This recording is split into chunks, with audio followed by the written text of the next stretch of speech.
I mean, like, there's always a potential urge of me to just go in a bit and see how it goes, because like it's either you ride this wave or I mean you miss out totally, right? If you think it's gonna grow, right now it's 121-ish. If it's gonna go to 200, 300, 400, then still let it go. Just buy 4 or 5. Don't overthink and keep going around and ask people like, should I buy? Is it too high? Is it too what? Just asset management, portfolio management, buy a little bit and just go, right?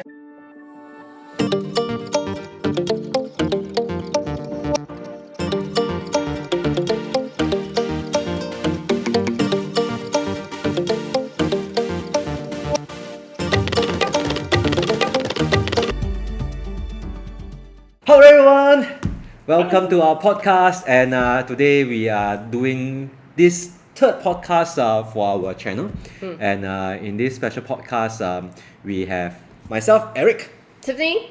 JiaXuan. Alright, so we are here to go through with one of the very important video of the year. Yes. Yeah, and then I will would say rate this one of the top 10 must watch to understand things around us. Okay. Yeah, because this is I will not say one of them, but this is one of the companies that we really should learn about because it has changed our life, and then it will continue to change our life In the future. in the future. Yeah.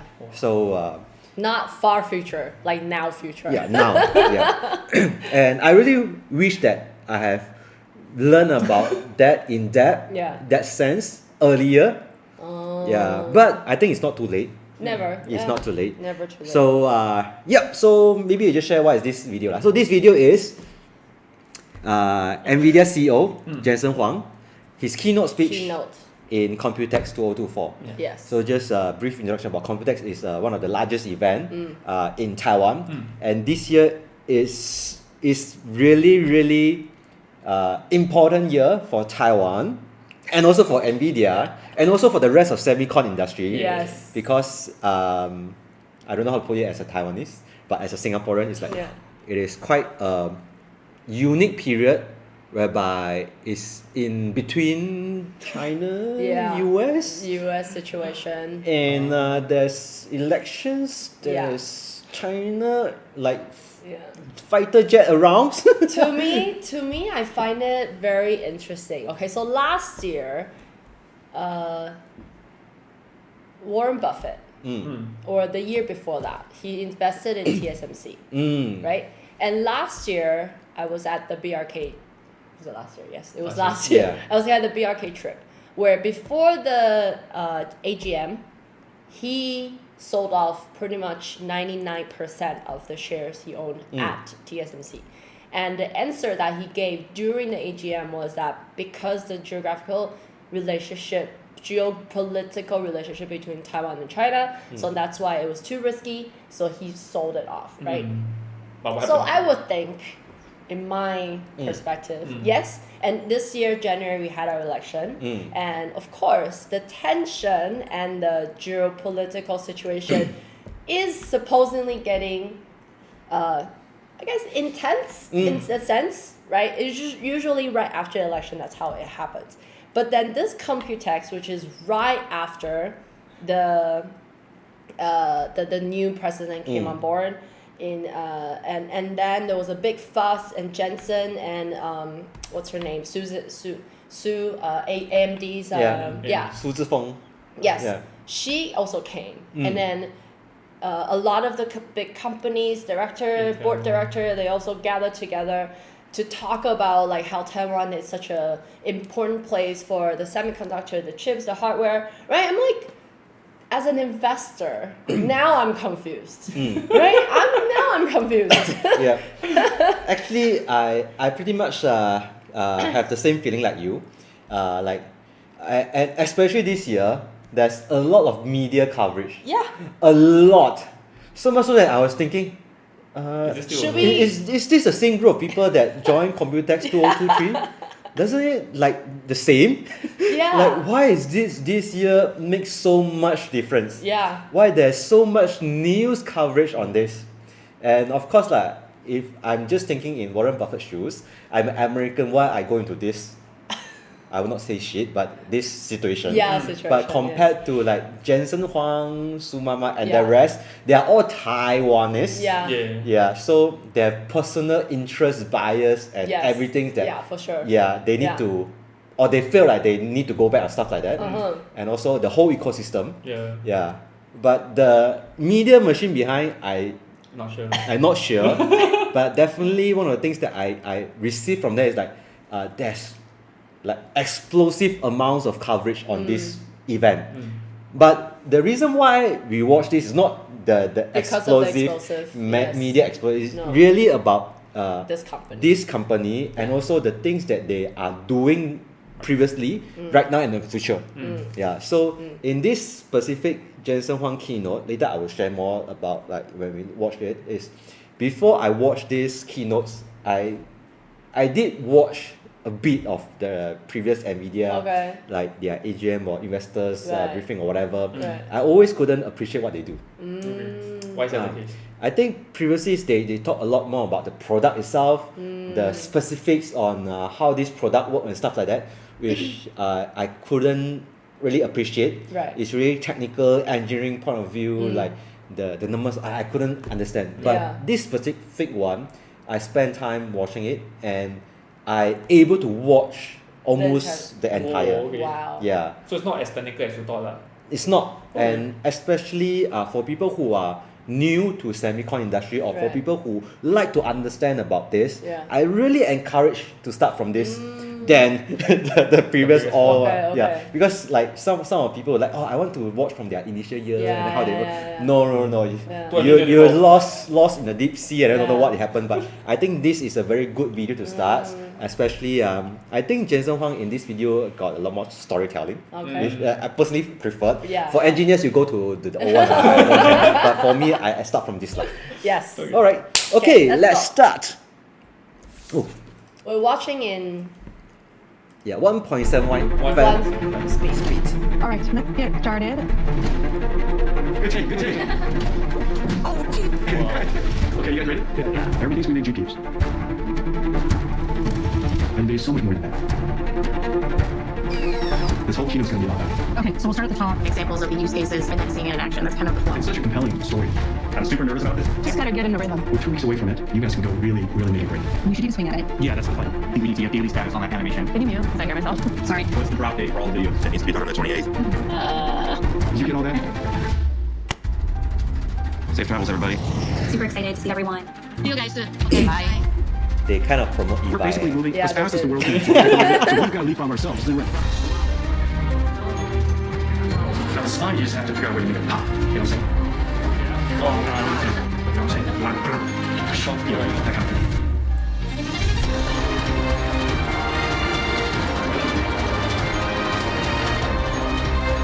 I think Jensen Huang also have personal interest in, like towards Taiwan. He's rooted. 欢迎 NVIDIA 创办人暨执行长黄仁勋先生。 Please welcome to the stage NVIDIA founder and CEO Jensen Huang.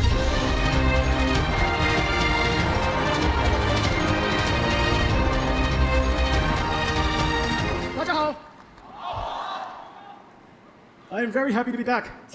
Thank you, NTU, for letting us use your stadium. The last time I was here, I received a degree from NTU.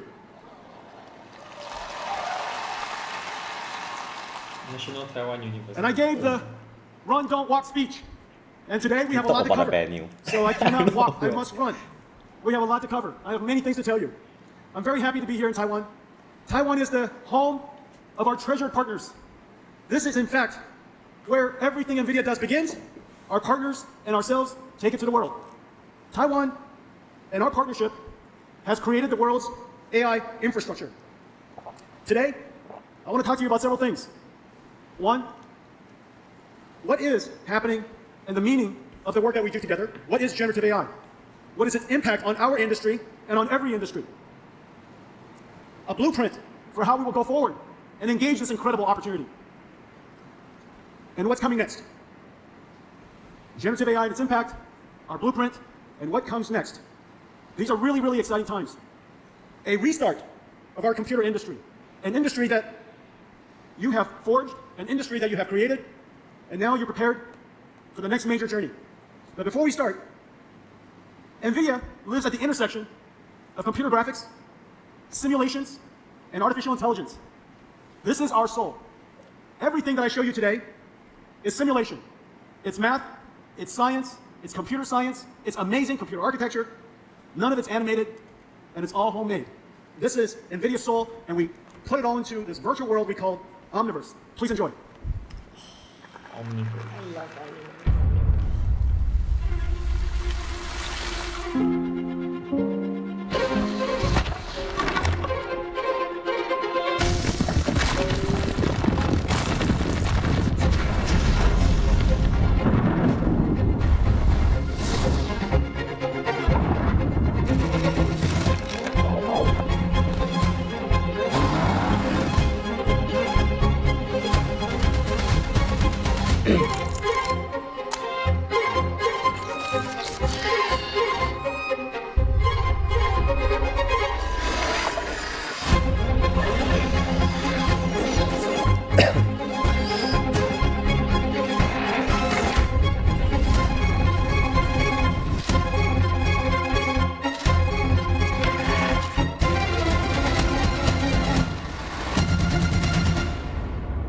They sneak some of the companies in the video. iRobot.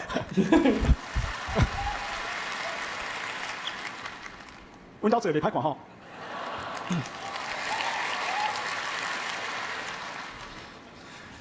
I want to speak to you in Chinese, but I have so much to tell you, I have to think too hard to speak Chinese. So I have to speak to you in English. At the foundation of everything that you saw was two fundamental technologies: accelerated computing and artificial intelligence, running inside the Omniverse. Those two technologies, those two fundamental forces of computing, are going to reshape the computer industry.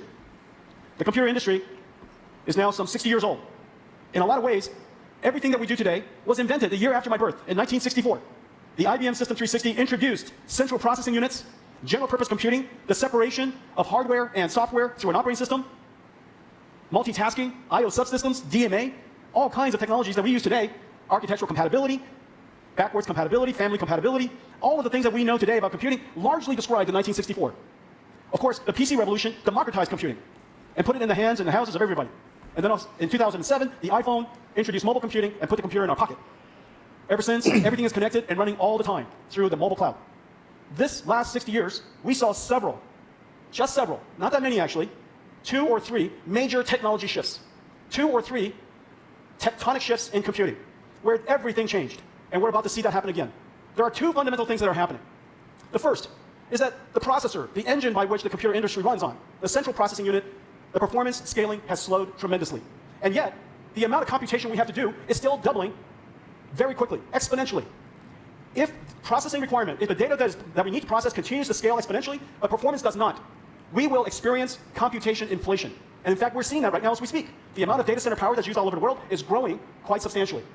The cost of computing is growing. We are seeing computation inflation. This, of course, cannot continue. The data is going to continue to increase exponentially, and CPU performance scaling will never return. There is a better way. For almost 2 decades now, we've been working on accelerated computing. CUDA augments a CPU, offloads, and accelerates the work that a specialized processor can do much, much better.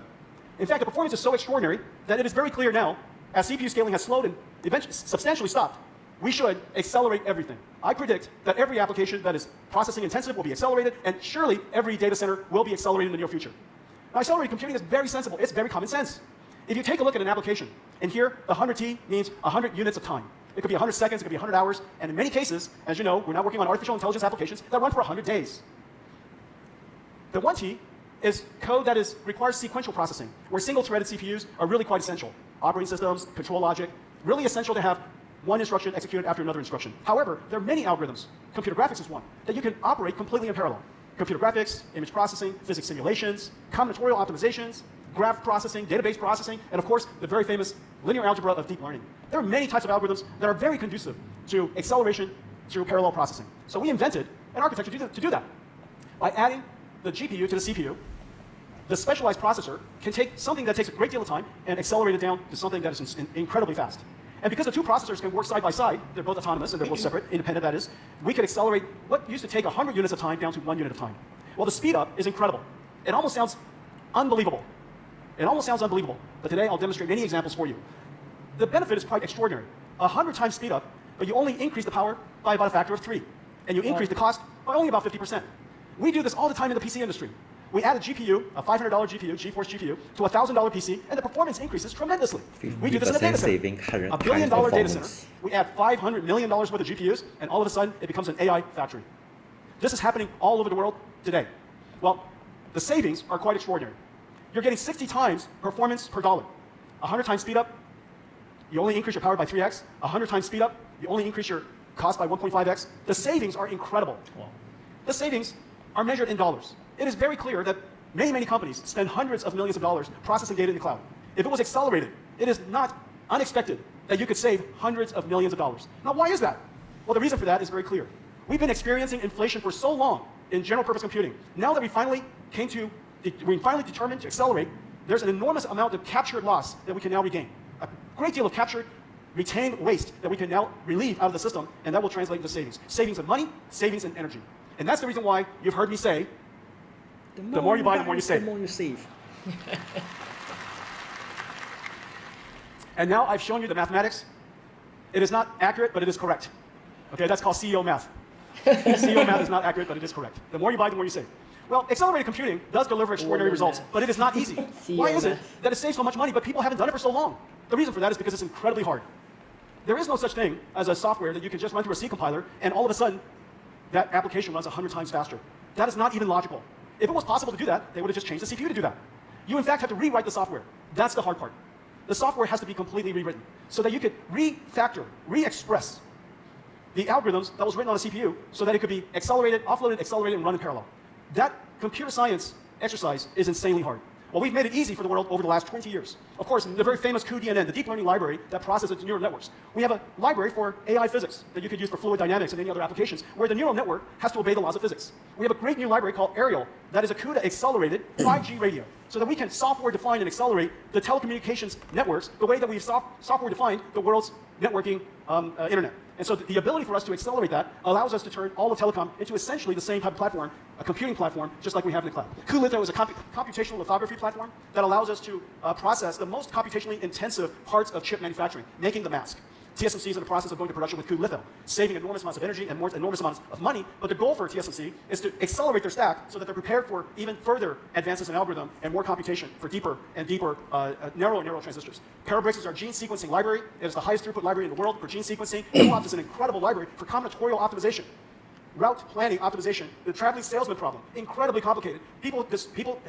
Scientists have largely concluded that you needed a quantum computer to do that. We created an algorithm that runs on accelerated computing that runs lightning fast. 23 world records. We hold every single major world.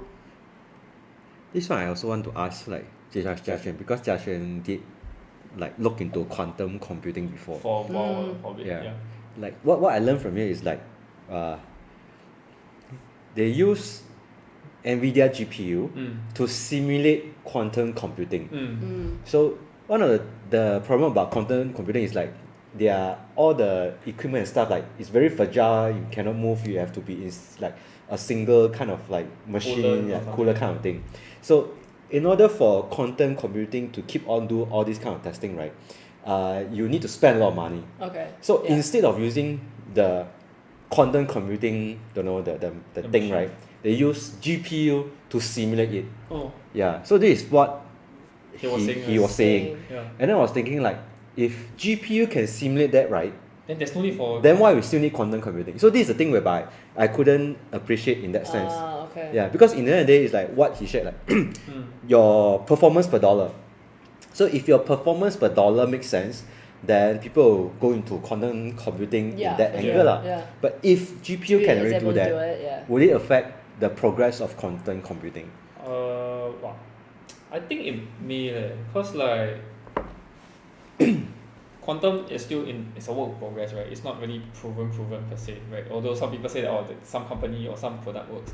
Infrastructurally wise, the size of it could probably put I don't know how many times of that GPU, the machine, the servers per se. Because the machine, from what I study, is that they always need a coolant to make it sure that it's very cold, Yeah, so that yeah. the qubits, Calculation. the atoms or whatever ions things, right, is stable, Okay, yeah. right, so that it doesn't overheat. It's the whatever that is calculated is accurate. So that's the resources that's needed. And all these resources is energy, is money, all this, right? But GPU don't need all this, which saves energy, which makes sense. So I think when he said that, I was like a bit shocked. Say that he can do similar stuff with what The quantum quantum computing. computing. That's what I understand from what he said. Yeah. I don't know how I don't know how true.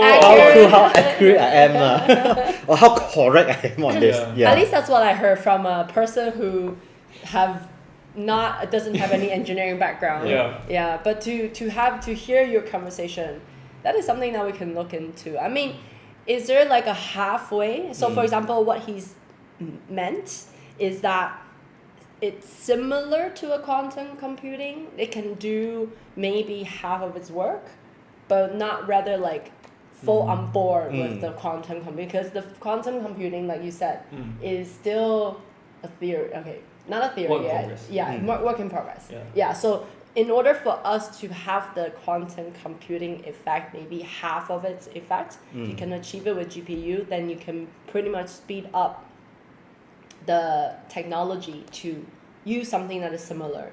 So in that case, you can have that market penetration already out there, rather than waiting for the quantum computing to really work out properly. Yeah. But I still find what Jensen's have shared this far, when I rewatching this, is like very easy to understand the development of the system that she's building. Yeah. Previously, when I heard about CUDA, I have no idea what's CUDA about. Yeah, like, what CUDA, the software that Yeah, we're what is doing. that? Yeah. But right now, by showing different stuff that CUDA been doing in a higher level, I can appreciate in a high level sense, like still shallow, but I can appreciate how this been developing. But to me, coming from, I actually did a semiconductor. Okay, I shared about NVIDIA, I think a year ago.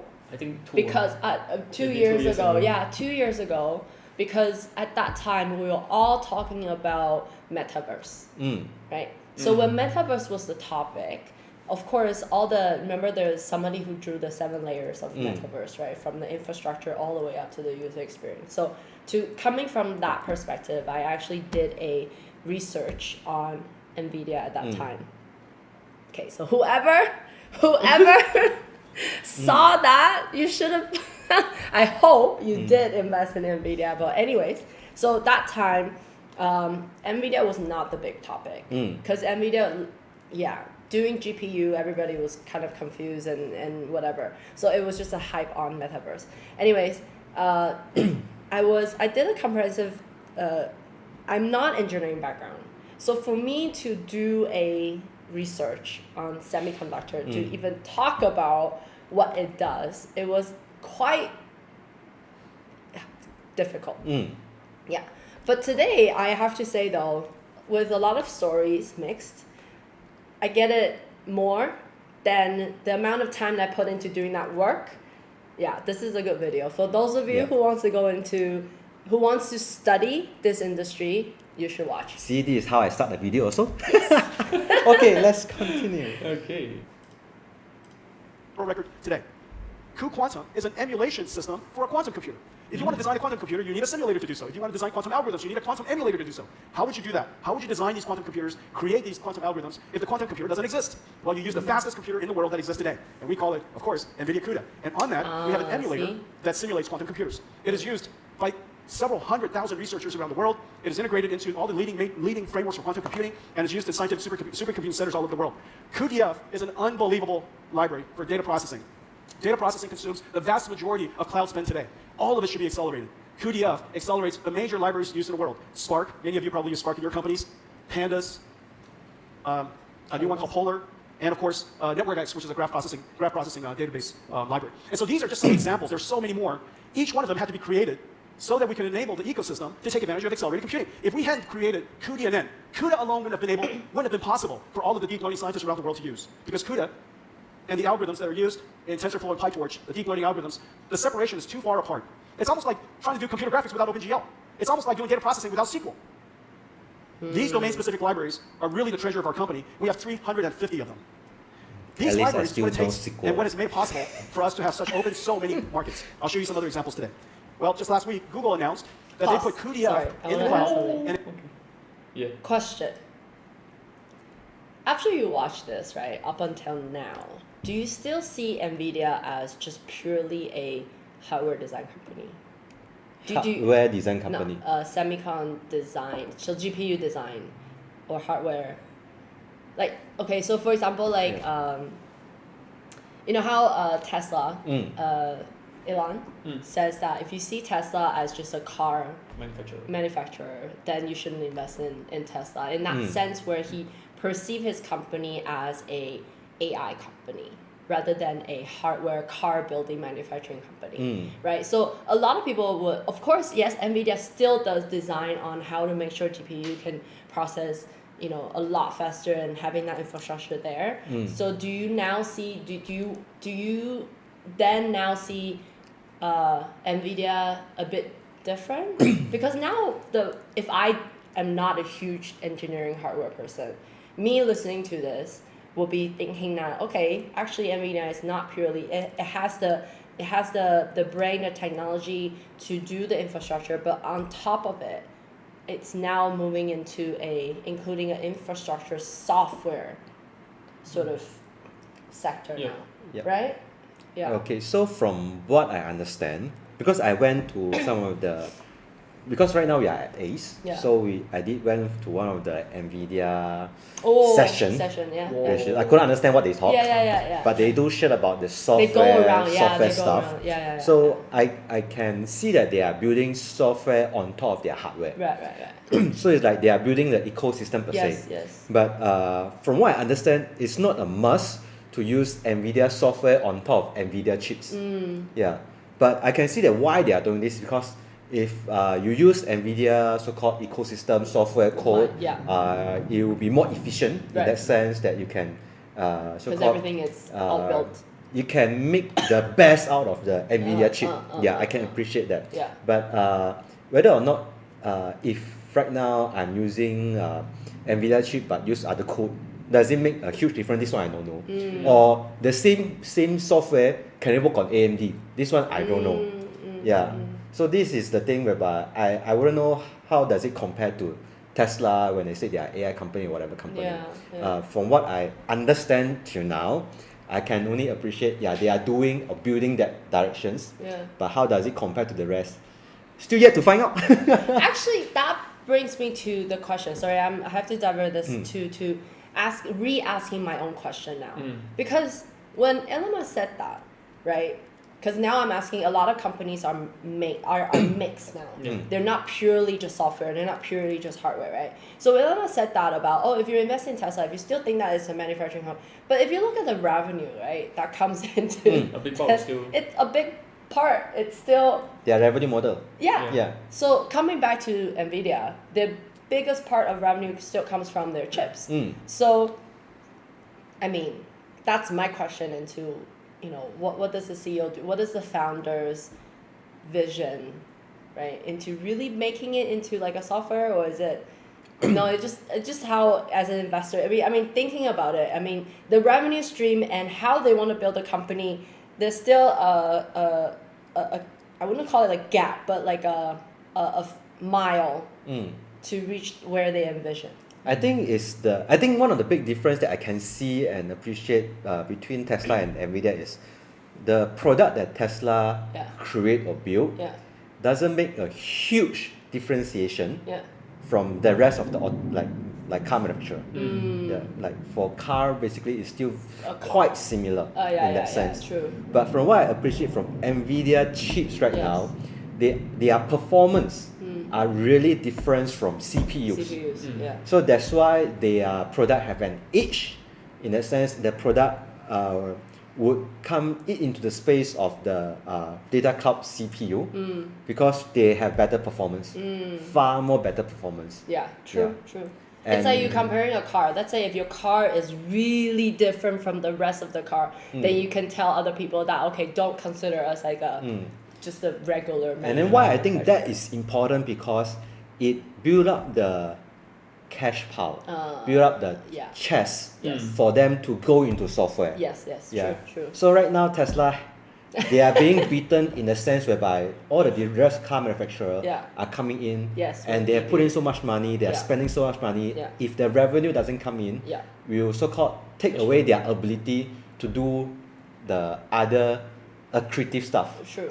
Yes. Yeah. So it's like your foundation has to be wide and thick enough for you to go up to say, hey, now I have something else that I'm cooking, but rather my base is already, I have a moat that is it's there for not anybody to come in close to what I can do, and then I can go and test out what I want to test out as my vision. Yeah, okay, yes. And then if NVIDIA can make this as long as they can have cash power like what Apple have done. Yes. Yeah, Apple may not have the best phone Yeah. at that era, but they have the Most unique. most unique and I would say most stable compared to other phone. Yeah, I think it really allow came in. them to build up the cash power. Yeah. Yeah. It really came in that iPhone. Now thinking back, right? I wouldn't say it was the best phone, but it was really came in at the right time, the right moment, because everybody was searching phones. Yeah. I was searching phones from there and there because none of it worked for a long time. Yeah. Yeah. Okay. The yes. most stable thing. Yeah. So now they're talking about, I think, collab Google. with Accelerated Google. Pandas. Pandas is the most popular data science library in the world. Many of you in here probably already use Pandas. It's used by 10 million data scientists in the world. Downloaded 170 million times each month. It is the Excel, this is the spreadsheet of data scientists. Well, with just one click, you can now use Pandas in Colab, which is Google's cloud data centers platform, accelerated by QDF. The speed up is really incredible. Let's take a look.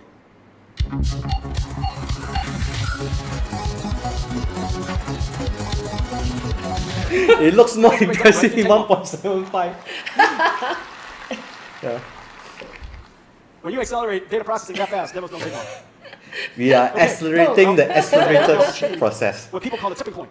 But it's even better than that. CUDA has now achieved a virtuous cycle. This rarely happens. If you look at history and all the computing architectures, computing platforms, in the case of microprocessors, CPUs, it has been here for 60 years. It has not been changed for 60 years. At this level, this way of doing computing, accelerated computing, has been around, creating a new platform is extremely hard because it's a chicken and egg problem. If there are no developers that use your platform, then of course there will be no users. But if there are no users, there are no install base. If there are no install base, developers aren't interested in it. Developers want to write software for a large install base, but a large install base requires a lot of applications so that users would create that install base. This chicken or the egg problem has rarely been broken. And it's taken us now 20 years, one domain library after another, one acceleration library another, and now we have 5 million developers around the world. We serve every single industry, from healthcare, financial services, of course the computer industry, automotive industry, just about every major industry in the world, just about every field of science. Because there's so many customers for our architecture, OEMs and cloud service providers are interested in building our systems. System makers, amazing system makers like the ones here in Taiwan are interested in building our systems, which then takes and offers more systems to the market, which of course creates greater opportunity for us, which allows us to increase our scale, R&D scale, which speeds up the application even more. Well, every single time we speed up the application, the cost of computing goes down. This is that slide I was showing you earlier. 100x speed up translates to 97, 96%, 98% savings. And so when we go from 100x speed up to 200x speed up to 1000x speed up, the savings, the marginal cost of computing continues to fall. Well, of course, we believe that by reducing the cost of computing incredibly, the market, developers, scientists, inventors will continue to discover new algorithms that consume more and more and more computing. So that one day, something happens, that a phase shift happens, that the marginal cost of computing is so low that a new way of using computers emerge. In fact, that's what we're seeing now. Over the years, we have driven down the marginal cost of computing in the last 10 years in one particular algorithm by 1 million times. Well, as a result, it is now very logical and very common sense to train large language models with all of the data on the internet. Nobody thinks twice. This idea that you could create a computer that could process so much data to write its own software, the emergence of artificial intelligence was made possible because of this complete belief that if we make computing cheaper and cheaper and cheaper, somebody's going to find a great use. Well, today, CUDA has achieved the virtuous cycle. Install base is growing. Computing cost is coming down, which causes more developers to come up with more ideas, which drives more demand. And now we're in the beginning of something very, very important. But before I show you that, I want to show you what is not possible, if not for the fact that we created CUDA, that we created the modern version of generative, the modern Big Bang of AI, generative AI. What I'm about to show you would not be possible. This is Earth 2. The idea that we would create a digital twin of the Earth, that we would go and simulate the Earth so that we could predict the future of our planet to better avert disasters or better understand the impact of climate change so that we can adapt better, so that we can change our habits now. This digital twin of Earth is probably one of the most ambitious projects that the world's ever undertaken, and we're taking large steps every single year, and I'll show you results every single year. But this year we made some great breakthroughs. Let's take a look. Wow.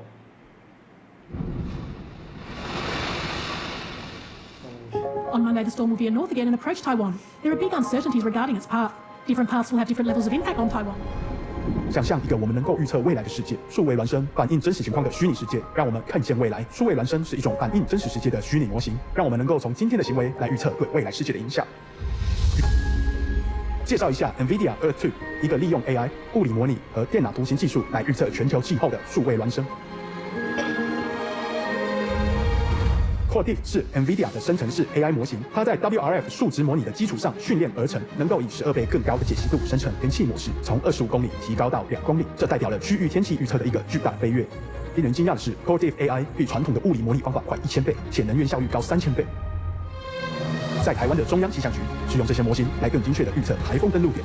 但我们并不止步于此，下一个前沿是超本地预测，能精确到数十米，并考虑到城市基础设施的影响。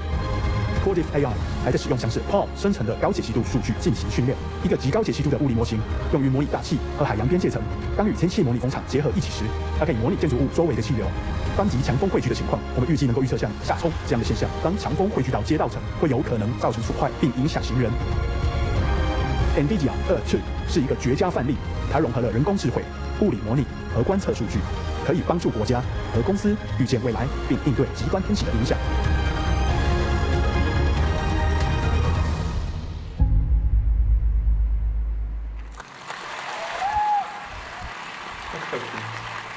Someday, in the near future, we will have continuous weather prediction at every square kilometer on the planet. You will always know what the climate is going to be. You will always know. And this will run continuously because we train the AI, and the AI requires so little energy. And so this is just an incredible achievement. I hope you enjoyed it. And very importantly, 我的国语讲的标准吗？标准。The truth is, that was a Jensen AI. That was not me. I wrote it, but an AI, Jensen AI, had to say it. 我的国语不够好。That is a miracle. That is a miracle indeed. However, in 2012, something very important happened. Because of our dedication to advancing CUDA, because of our dedication to continuously improve the performance or drive the cost down, AI researchers discovered CUDA in 2012. That was NVIDIA's first contact with AI. This was a very important day. We had the good wisdom to work with the scientists to make it possible for deep learning to happen. And AlexNet achieved, of course, a tremendous computer vision breakthrough. But the great wisdom was to take a step back and understand what was the background, what is the foundation of deep learning? What is its long-term impact? What is its potential? And we realized that this technology has great potential to scale. An algorithm that was invented and discovered decades ago, all of a sudden, because of more data, larger networks, and very importantly, a lot more compute, all of a sudden, deep learning was able to achieve what no human algorithm was able to. Now imagine if we were to scale up the architecture even more, larger networks, more data, and more compute, what could be possible? So we dedicated ourselves to reinvent everything. After 2012, we changed the architecture of our GPU to add tensor cores. We invented NVLink. That was 10 years ago now. cuDNN, TensorRT, Nickel. We bought Mellanox, TensorRT LM, the Triton inference server. And all of it came together on a brand new computer nobody understood. Nobody asked for it, nobody understood it, and in fact I was certain nobody wanted to buy it. And so we announced it at GTC, and OpenAI, a small company in San Francisco, saw it, and they asked me to deliver one to them. I delivered the first DGX, the world's first AI supercomputer, to OpenAI in 2016. Well, after that, we continued to scale. From one AI supercomputer, one AI appliance, we scaled it up to large supercomputers, even larger. By 2017, the world discovered transformers so that we could train enormous amounts of data and recognize and learn patterns that are sequential over large spans of time. It is now possible for us to train these large language models to understand and achieve a breakthrough in natural language understanding. And we kept going after that. We built even larger ones. And then in November 2022, trained on thousands, tens of thousands of NVIDIA GPUs in a very large AI supercomputer, OpenAI announced ChatGPT. 1 million users after 5 days. 1 million after 5 days, 100 million after 2 months. The fastest growing application in history. And the reason for that is very simple. It is just so easy to use, and it was so magical to use. To be able to interact with a computer like it's human. Instead of being clear about what you want. It's like the computer understands your meaning. It understands your intention. Oh, I think here it asked the closest night market. As you know, the night market is very important to me. So when I was young, I think I was 4.5 years old. I used to love going to the night market because I just love watching people. And so we went. My parents used to take us to the night market. 圆环，讲对吗？圆环，去吃蚵仔煎。and I love going. And one day, my face, you guys might see that I have a large scar on my face. My face was cut because somebody was washing their knife, and I was a little kid. But my memories of the night market is so deep because of that. And I used to love, I still love going to the night market. And I just need to tell you guys this: the Honghua night market is really good because there's a lady. She's been working there for 43 years. She's the fruit lady, and it's in the middle of the middle between the two. Go find her, okay?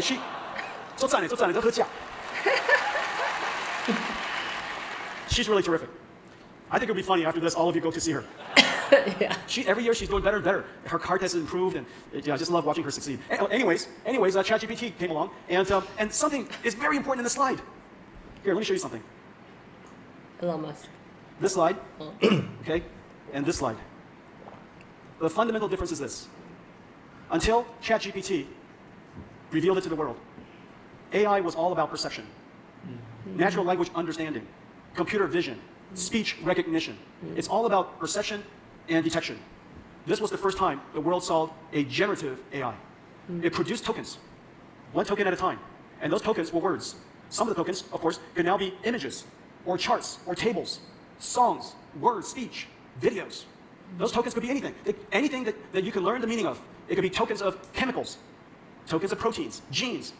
You saw earlier in Earth 2, we were generating tokens of the weather.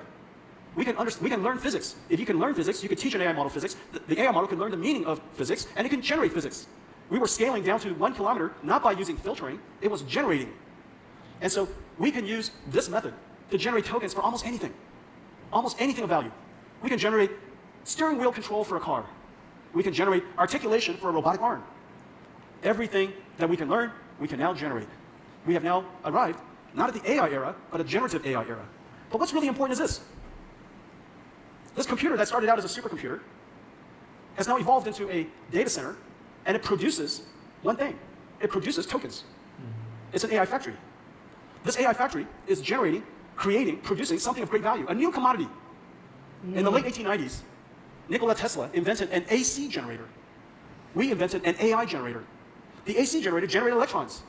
NVIDIA's AI generator generates tokens. Both of these things have large market opportunities. It's completely fungible in almost every industry. And that's why it's a new industrial revolution. We have now a new factory producing a new commodity for every industry that is of extraordinary value. And the methodology for doing this is quite scalable. And the methodology of doing this is quite repeatable.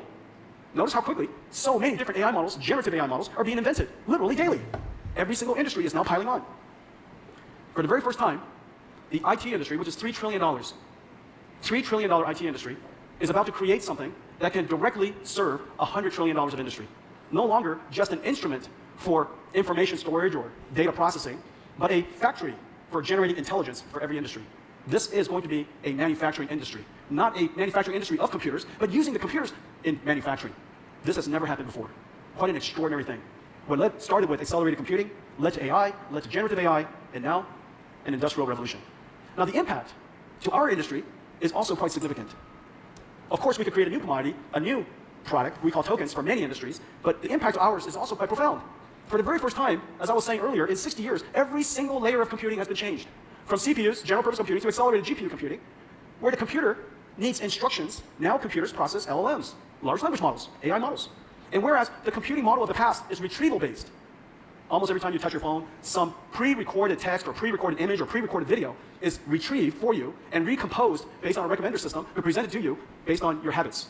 But in the future, your computer will generate as much as possible, retrieve only what's necessary. And the reason for that is because generated data requires less energy to go fetch information. Generated data also is more contextually relevant. It will encode knowledge, it will encode your understanding of you, and instead of get that information for me or get that file for me, you just say, yeah, ask me for an answer. And instead of a tool, instead of your computer being a tool that we use, the computer will now generate skills. It performs tasks. And instead of an industry that is producing software, which was a revolutionary idea in the early 90s. Remember, the idea that Microsoft created for packaging software revolutionized the PC industry. Without packaged software, what would we use the PC to do? It drove this industry. And now we have a new factory, a new computer.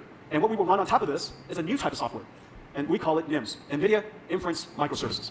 NIMS. Now what happens is the NIM runs inside this factory. And this NIM is a pre-trained model.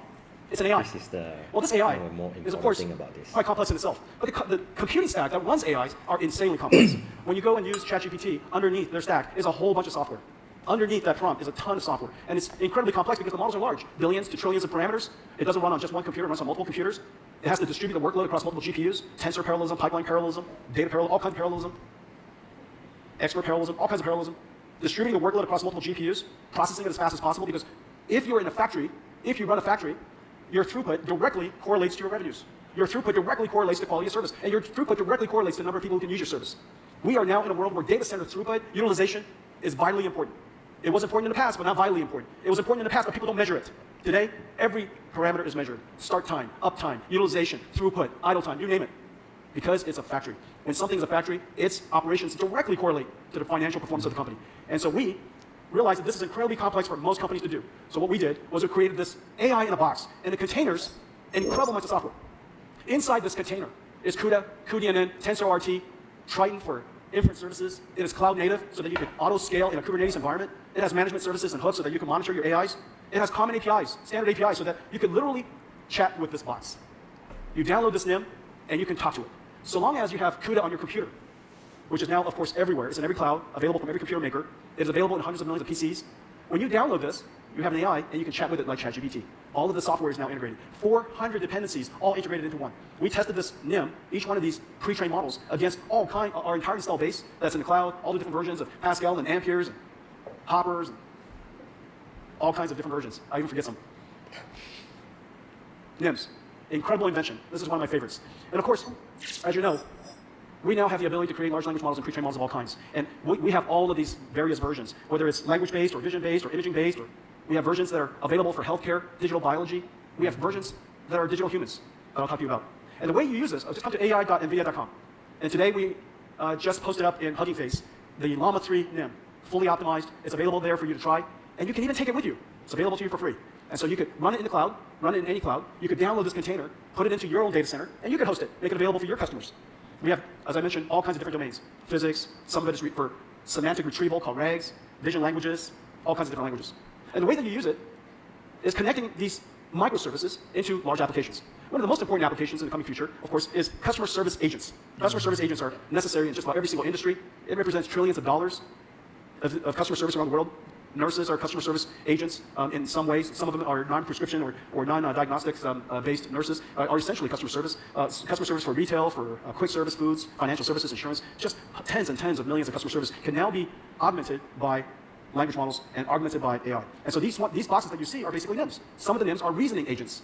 Given a task, figure out what the mission is, break it down into a plan. Some of the NIMs retrieve information. Some of the NIMs might go and do search. Some of the NIMs might use a tool, like co-op that I was talking about earlier. It could use a tool that could be running on SAP. And so it has to learn a particular language called ABAP. Maybe some NIMs have to do SQL queries. And so all of these NIMs are experts that are now assembled as a team. So what's happening? The application layer has been changed. What used to be applications written with instructions are now applications that are assembling teams of AIs. Very few people know how to write programs. Almost everybody knows how to break down a problem and assemble teams. Every company, I believe, in the future will have a large collection of NIMs. And you would bring down the experts that you want. You connect them into a team. And you don't... This is the most wow, one of the most wow moments I watched this. Yeah, which is, you know about microservices, this term? Yeah, so I learned about microservices this term when I was with 8-bit team. Okay. When Bernard talked about all this, whereby we engage a lot of different microservices in terms of like codes, so we can perform like speed up of our data processing or retrieval of the data, because for our app previously we require a lot of data processing, what time to retrieve what data and when to process the calculations and when to push out all these things. It's all the microservices that are supporting the whole developers to do all this like backend infrastructure stuff. So I would say these are more backend driven codes, I guess.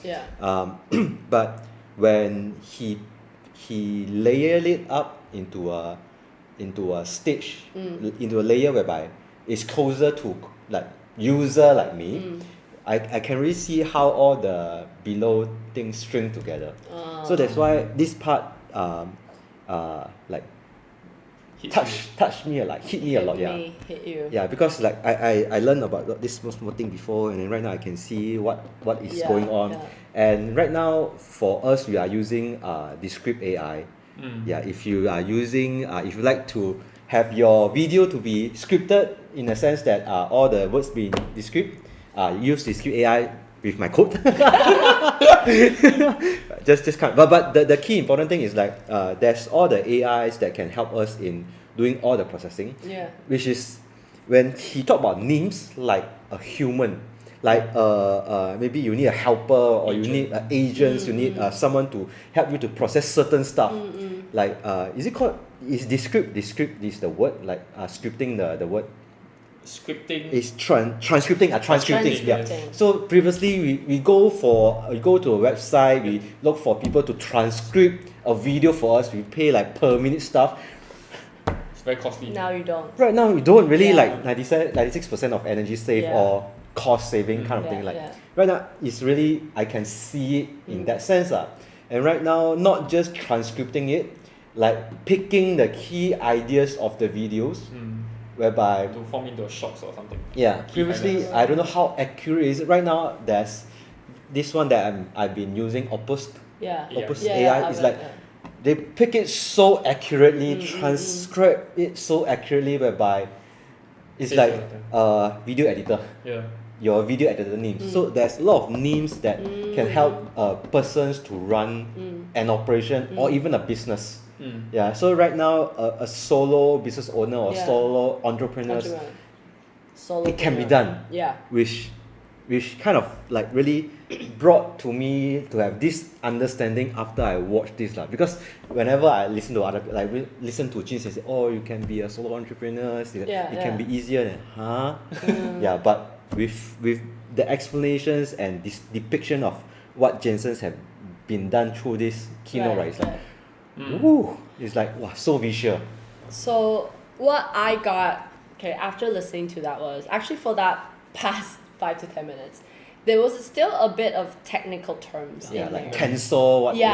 But like you know how before the video started, when you talked about how like CUDA, you keep hearing all these terminologies on their different technology hardware.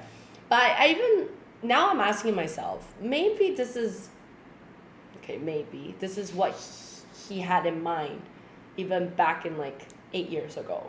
That little, every hardware that they came out with separately was just to go to market and integrate with other people's technology to test out their hardware products.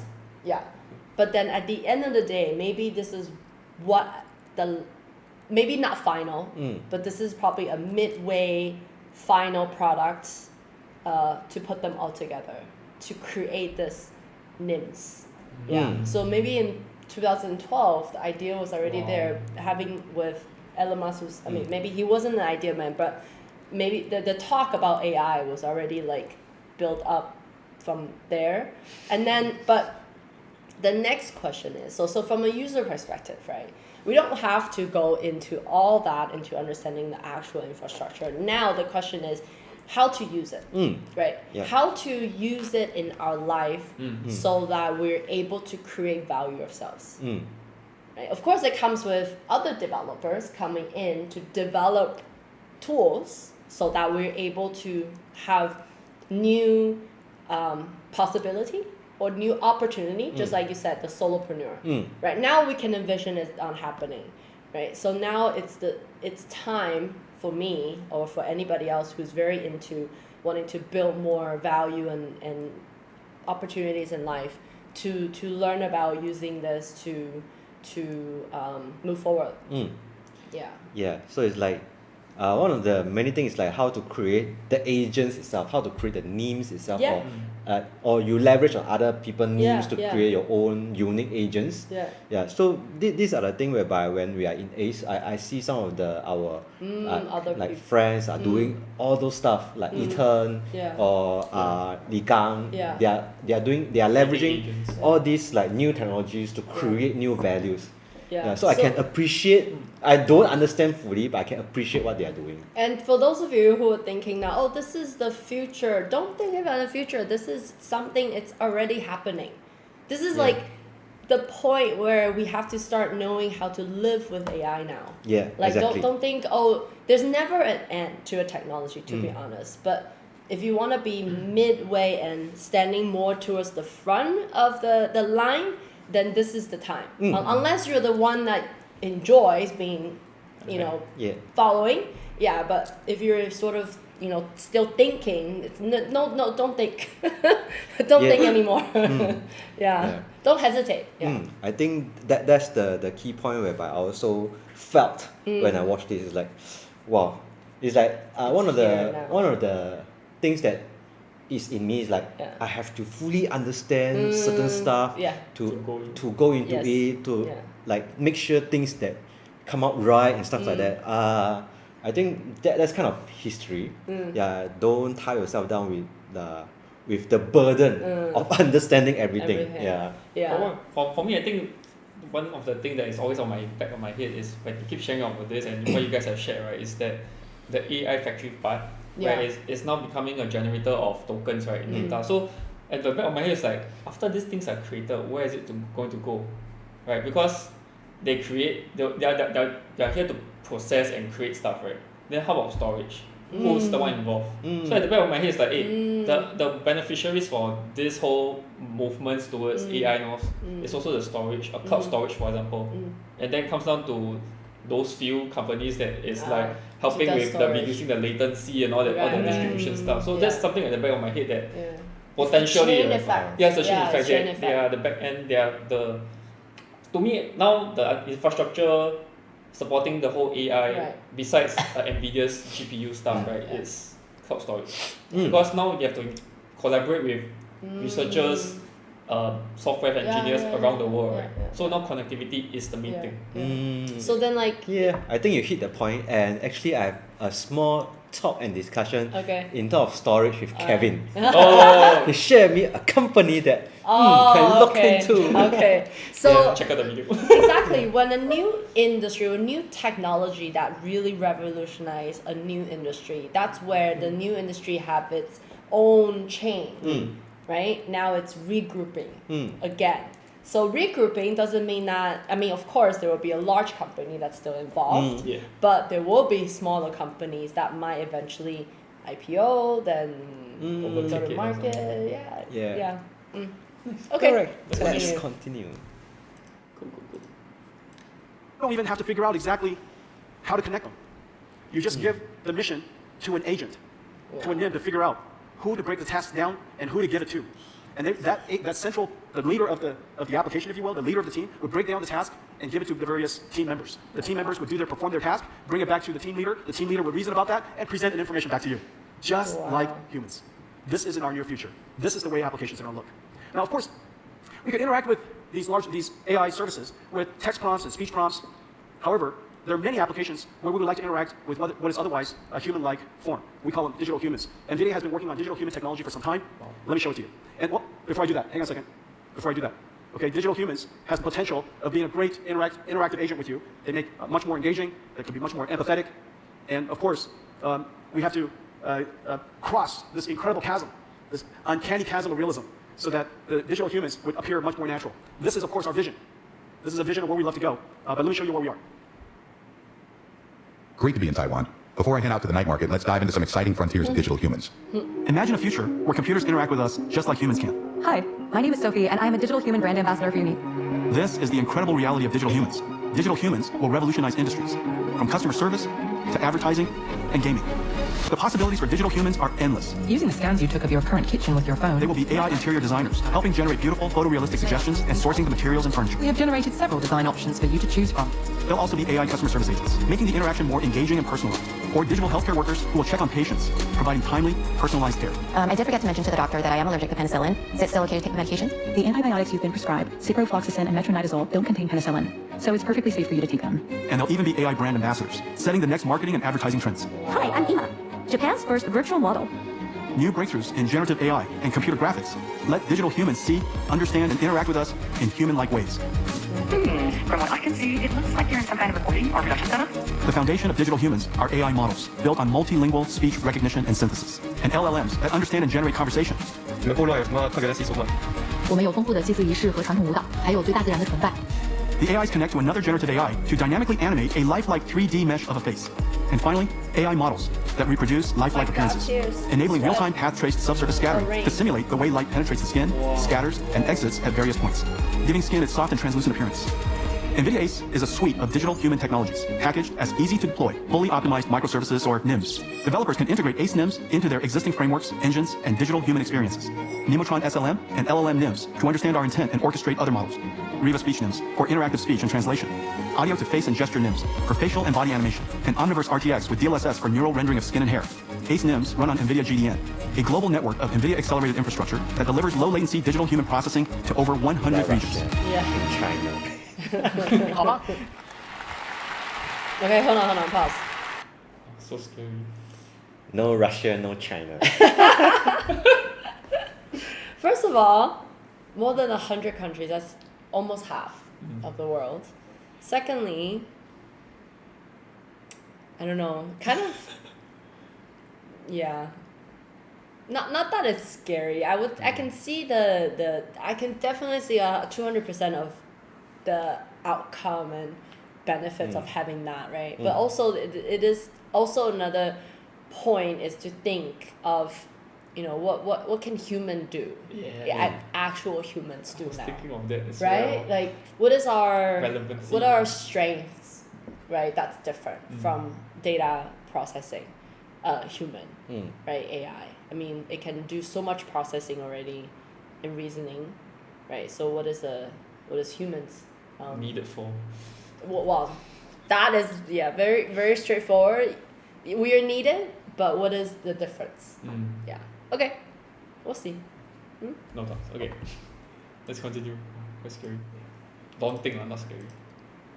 Okay. Pretty incredible. Well, those ACE runs in the cloud, but it also runs on PCs. We had good wisdom of including Tensor Core GPUs in all of RTX. So we've been shipping AI GPUs for some time, preparing ourselves for this day. The reason for that is very simple. We always knew that in order to create a new computing platform, you need an install base first. Eventually, the application will come. If you don't create the install base, how could the application come? And so if you build it, they might not come. But if you don't build it, they cannot come. And so we installed every single RTX GPU with Tensor Core processing. And now we have 100 million GeForce RTX AI PCs in the world, and we're shipping 200. And this Computex, we're featuring 4 new amazing laptops. All of them are able to run AI. Your future laptop, your future PC will become an AI. Taiwanese. They'll be constantly helping you, assisting you in the background. Yeah, featuring The ASUS PC will also run and applications that are enhanced by AI. Of course, all your photo editing, your writing, your tools, all the things that you use will all be enhanced by AI. And your PC will also host applications with digital humans that are AIs. And so there are different ways that AIs will manifest themselves and become used in PCs, but PCs will become very important AI platform. And so where do we go from here? I spoke earlier about the scaling of our data centers. And every single time we scale, we found a new phase change. When we scaled from DGX into large AI supercomputers, we enabled transformers to be able to train on enormously large data sets. Well, what happened was, in the beginning, the data was human supervised. It required human labeling to train AIs. Unfortunately, there's only so much you can human label. Transformers made it possible for unsupervised learning to happen. Now, transformers just look at an enormous amount of data, or look at an enormous amount of video, or look at an enormous amount of images, and it can learn from studying an enormous amount of data, find the patterns and relationships itself. Well, the next generation of AI needs to be physically based. Most of the AIs today don't understand the laws of physics. It's not grounded in the physical world. In order for us to generate images and videos and 3D graphics and many physics phenomena, we need AIs that are physically based and understand the laws of physics. Well, the way that you could do that is, of course, learning from video is one source. Another way is synthetic data, simulation data. And another way is using computers to learn with each other. This is really no different than using AlphaGo, having AlphaGo play itself, self-play, and between the two capabilities, same capabilities, playing each other for a very long period of time, they emerge even smarter.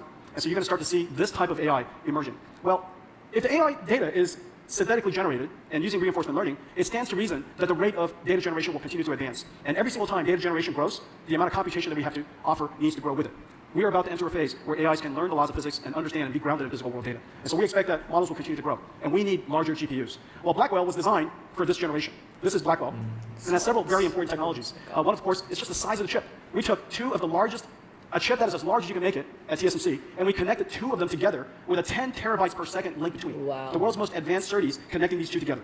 We then put 2 of them on a computer node, connected with a Gray CPU. The Gray CPU could be used for several things. In the training situation, it could be used for fast checkpoint and restart. In the case of inference and generation, it could be used for storing context memory, so that the AI has memory and understands the context of the conversation you would like to have. It's our 2nd generation transformer engine. Transformer engine allows us to adapt dynamically to a lower precision based on the precision and the range necessary for that layer of computation.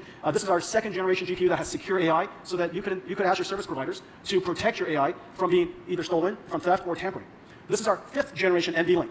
NVLink allows us to connect multiple GPUs together, and I'll show you more of that in a second. And this is also our 1st generation with a reliability and availability engine. This system, this RAS system, allows us to test every single transistor, flip-flop, memory on chip, memory off chip, so that we can, in the field, determine whether a particular chip is failing. The MTBF, the mean time between failure of a supercomputer with 10,000 GPUs, is measured in hours. The mean time between failure of a supercomputer with 100,000 GPUs is measured in minutes. And so the ability for a supercomputer to run for a long period of time and train a model that can last for several months is practically impossible if we don't invent technologies to enhance its reliability.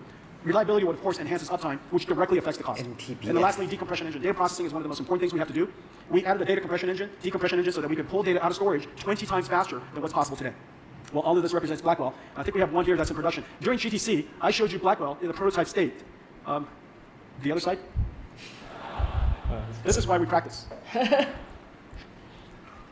在美国就是这样子的。Ladies and gentlemen, this is Blackwell.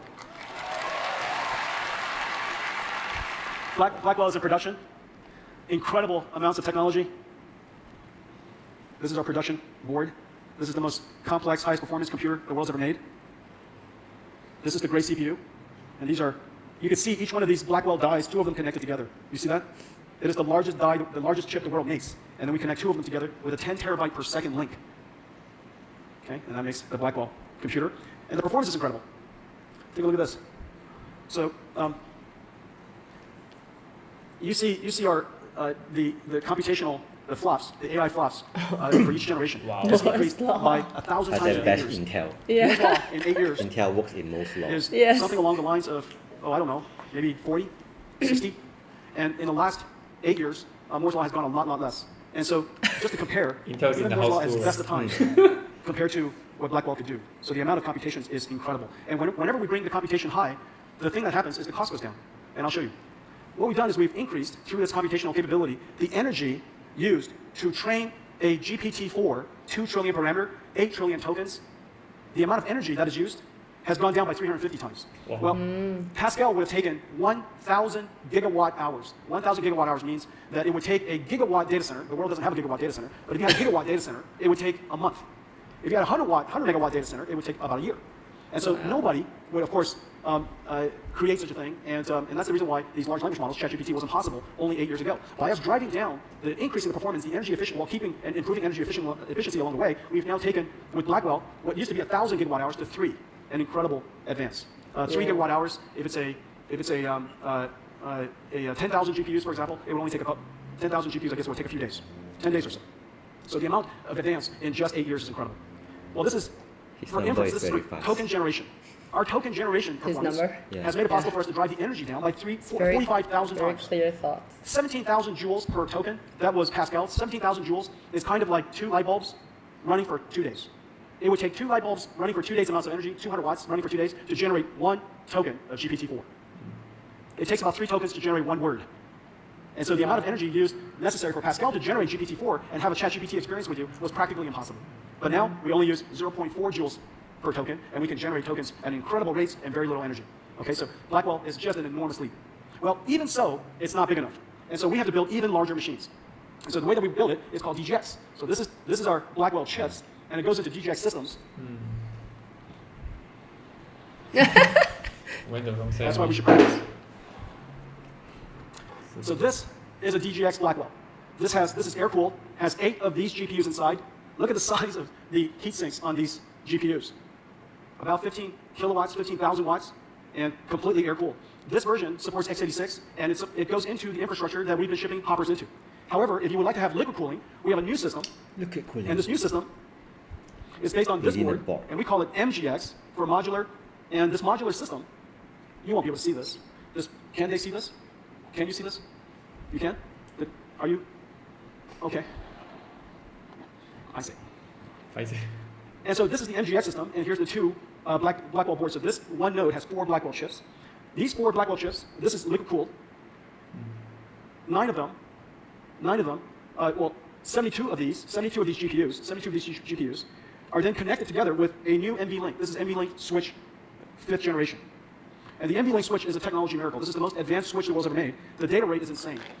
And these switches connect every single one of these Blackwells to each other so that we have one giant 72 GPU Blackwell. Well, the benefit of this is that in one domain, one GPU domain, this now looks like one GPU. This one GPU has 72 versus the last generation of 8, so we increased it by 9 times. The amount of bandwidth we've increased by 18 times. The AI flops we've increased by 45 times, and yet the amount of power is only 10 times. This is 100 kilowatts, and that is 10 kilowatts. And that's for one. Now, of course, well, you can always connect more of these together, and I'll show you how to do that in a second. But what's the miracle is this chip, this NVLink chip.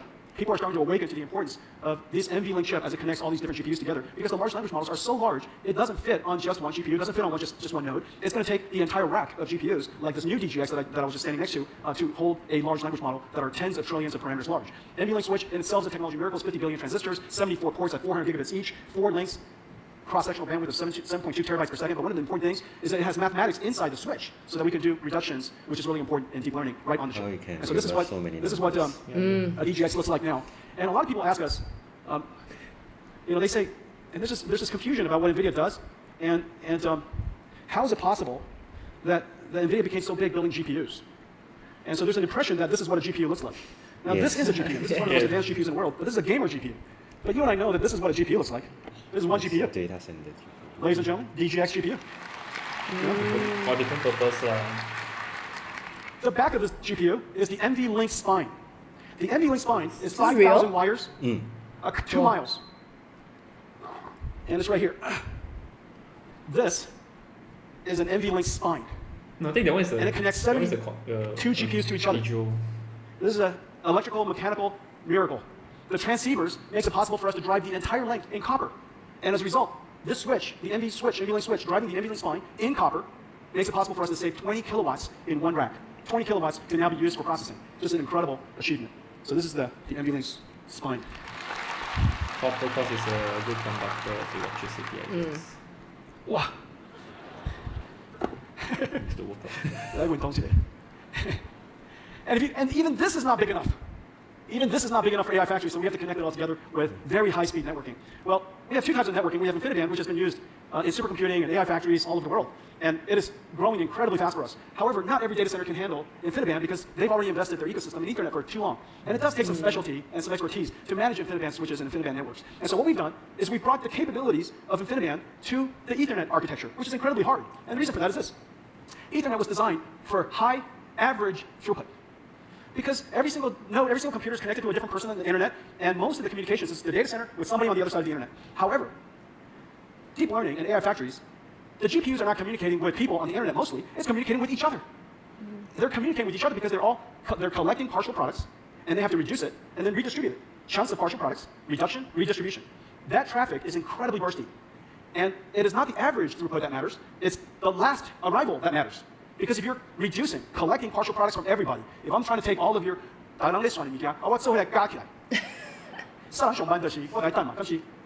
it's not the average throughput, it's whoever gives me the answer last. Okay? Ethernet has no provision for that. And so there's several things that we had to create. We created an end-to-end architecture so that the NIC and the switch can communicate. And we applied 4 different technologies to make this possible. Number 1, NVIDIA has the world's most advanced RDMA. And so now we have the ability to have a network-level RDMA for Ethernet that is incredibly great. Number 2, we have congestion control. The switch does telemetry at all times incredibly fast, and whenever the GPUs or the NICs are sending too much information, we can tell them to back off so that it doesn't create hotspots. Number 3, adaptive routing. Ethernet needs to transmit and receive in order.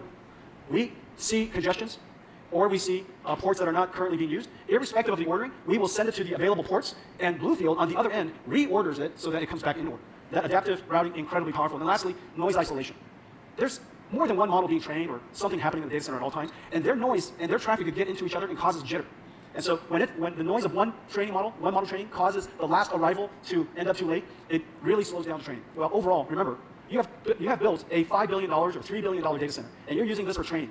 If the utilization, network utilization, was 40% lower, and as a result, the training time was 20% longer, the $5 billion data center is effectively like a $6 billion data center. So the cost is incredible. The cost impact is quite high. Ethernet with Spectrum-X basically allows us to improve the performance so much, but the network is basically free. And so this is really quite an achievement. We have a whole pipeline of Ethernet products behind us. This is Spectrum X800. It is 51.2 terabits per second and 256 radix. The next one coming is 512 radix, is 1 year from now, 512 radix, and that's called Spectrum X800 Ultra, and the one after that is X1600. But the important idea is this. X800 is designed for tens of thousands of GPUs. X800 Ultra is designed for hundreds of thousands of GPUs, and X1600 is designed for millions of GPUs. The days of millions of GPU data centers are coming. And the reason for that is very simple. Of course, we want to train much larger models, but very importantly, in the future, almost every interaction you have with the internet or with a computer will likely have a generative AI running in the cloud somewhere. And that generative AI is working with you, interacting with you, generating videos or images or text or maybe a digital human. And so you're interacting with your computer almost all the time. And there's always a generative AI connected to that. Some of it is on-prem, some of it is on your device, and a lot of it could be in the cloud. These generative AIs will also do a lot of reasoning capability. Instead of just one-shot answers, they might iterate on answers so that it improves the quality of the answer before they give it to you. And so the amount of generation we're going to do in the future is going to be extraordinary. Let's take a look at all of this put together. Now tonight, this is our first nighttime keynote. I want to thank... He wants to go for his time bucket. I want to thank all of you for coming out tonight at 7 o'clock. And so what I'm about to show you has a new vibe, okay? There's a new vibe. This is kind of the nighttime keynote vibe. So enjoy this. Nighttime keynote.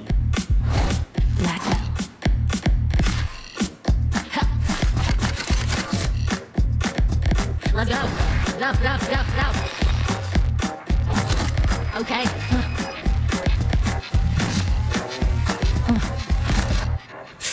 Yeah.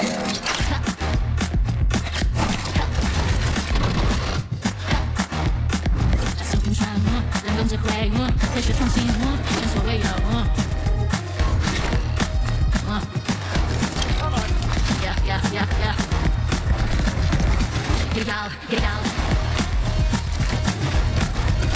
Let's go. Yeah, very nice. Yeah. The more you back, the more you say. Without AI, eliminate. That's the speed of light. Efficient, that's the date. 加速运算，人工智慧，科学创新。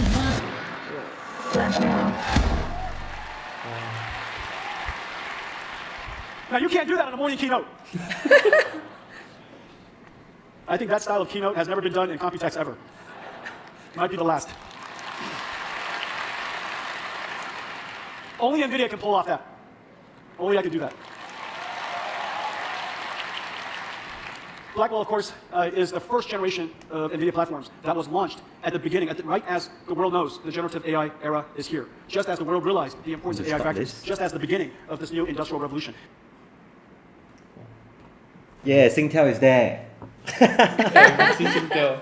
Yeah, maybe let's go back here. Meta, OpenAI, Perplexity, Tesla, X, Foxconn, X, Twitter, Fujitsu. Oh, what is this? Ooh, YTL, IBM, SoftBank, Lenovo, SoftBank, Supermicro. Wow. Wistron. Okay. Oh. Yeah. So these are the people. AWS, Yeah, Amazon, you see the all top. the cloud. All the clouds. That's the one that you're talking about. Yeah. Yeah. The most wild part is really a single chip from Blackwell, Yeah. then Grace CPU, Infinite Band, Yeah. the GX800s. You Connect. remember? Yes. Oh. So like the Roughly, not the so-called the different key chips that they produce to Link it up. change Link it the up. whole Yeah. old infrastructure Ethernet data center Yeah. to a Yeah. GPU data center. Yeah. So effectively, he's telling every so-called Ethernet kind of, I don't know, is it the term, You can integrate with Ethernet us, data centers, change all your machines. Yeah. Change now all your change it, machines to your because GPU now because mine we know how to do it. Yeah. Yeah. Yeah. So as a data center operator, yeah, it's like It's time wow, it's like you are fighting to get faster. the time with the other data centers to have the capabilities lah. Right. And then I don't know whether is there a ordering time or processing time for them. Probably. Previously, when we have this chip shortage, like when Yes, the car COVID. manufacturing come in, right? Yeah. COVID one thing, car manufacturing car, one thing, yeah. right? There's a shortage of chip. In this, Looks like. I don't know. Would there be a huge demand over the supply? Because for what I felt right now is like maybe the usage or need are not there yet. I don't know. I don't know whether is it there yet, because like the GPU is one thing, our devices and software is another thing. Yeah.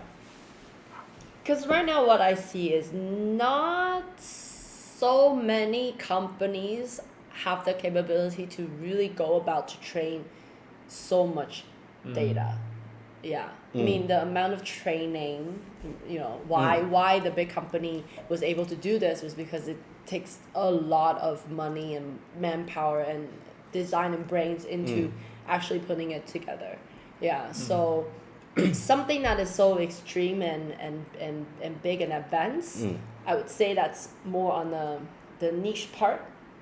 Yeah. But I would say all the little small pieces in there, that's actually the amazing part of building a business. Is all throughout until now, he kept on saying everything that I do is able to integrate with whatever you have. Yeah. So he's not doing it so that I have my own product, which you have to buy mine only, and then you have to connect everything, because that raises the entry point to want to go into the NVIDIA product. Yeah, exactly. But every small thing now you can come and buy, because you don't have to change your whole thing yet. You just change Yeah, you just have to change part. But once you feel that one product is great, then of course you want to continue and change your whole thing. Just like how I bought my first iPhone. And then after I bought an iPhone, then iPad came along. And after iPad, a Mac came along. Right, and now my entire system is an Apple ecosystem that I cannot leave. Same. Yeah, exactly. Yeah. So what he's doing is, I mean, we're not into hardware building, but what he's doing is take basically that. And now that if you have everything in hardware in NVIDIA, might as well come with software, right? And then this and that. Yeah. He's slowly penetrating it and making sure the bar is low. I mean, this is the very sweet part of I have my vision, I have what I want to build, but at the same time I need to be realistic about sustaining my business. Right, that's like really perfect. I think one of the things that I learned from him is like the empowerment that he like to provide to maybe their partners and stuff like that. And how he have made this so-called understandable for us is really to help people on the streets or people at the decision center to really get themselves on board on this thing. Because what I find right now is like people around me, they know a bit of AI, they heard of it, but they have not been using it yet. Not so much. As compared to there was a hype, but then they just play around with it, but they have not yet integrated into their life. Yeah. So the integrations part of human transverting to this is relies on the front end people like this. Which yesterday WWDC just shared like how you can on your iPad just like don't need the Photoshop software, you can just on your photos just directly remove some images that you don't want. So essentially what Apple's is doing is all the data, your stuff are still within Apple ecosystem.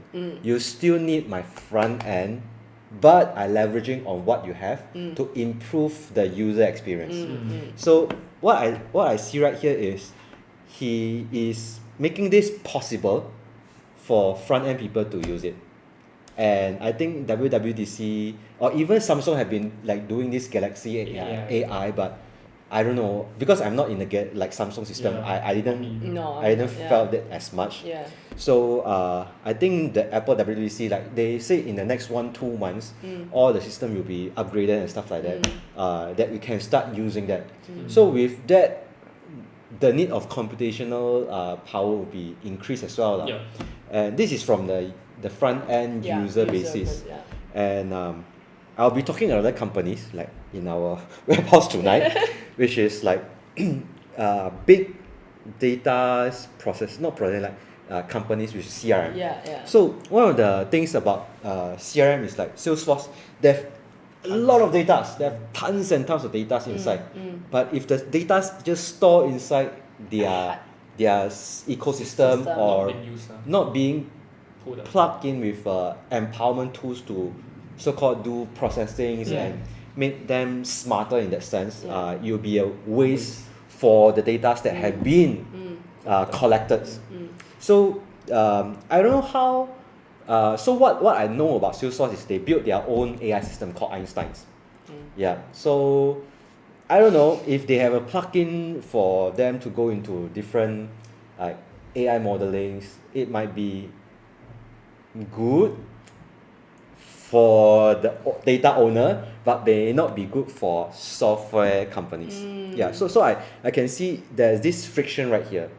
Dilemma. Yeah, the frictions whereby software company would face whether to use an open ecosystem to process the existing data, because once the software come in, the data would go up. True. Yeah, so that's the feelings that I got in terms of like companies that store a lot of data right now, just like last time IBM. So right now software companies are facing the same issues again. Yeah, but I can see whether or not they like to open the can up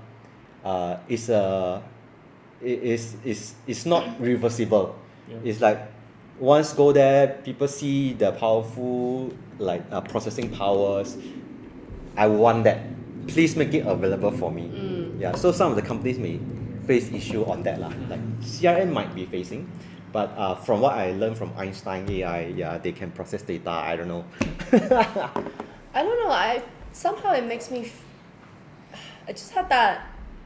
All of a sudden, I had that similar vibe where I feel that the time of data as my own value have passed.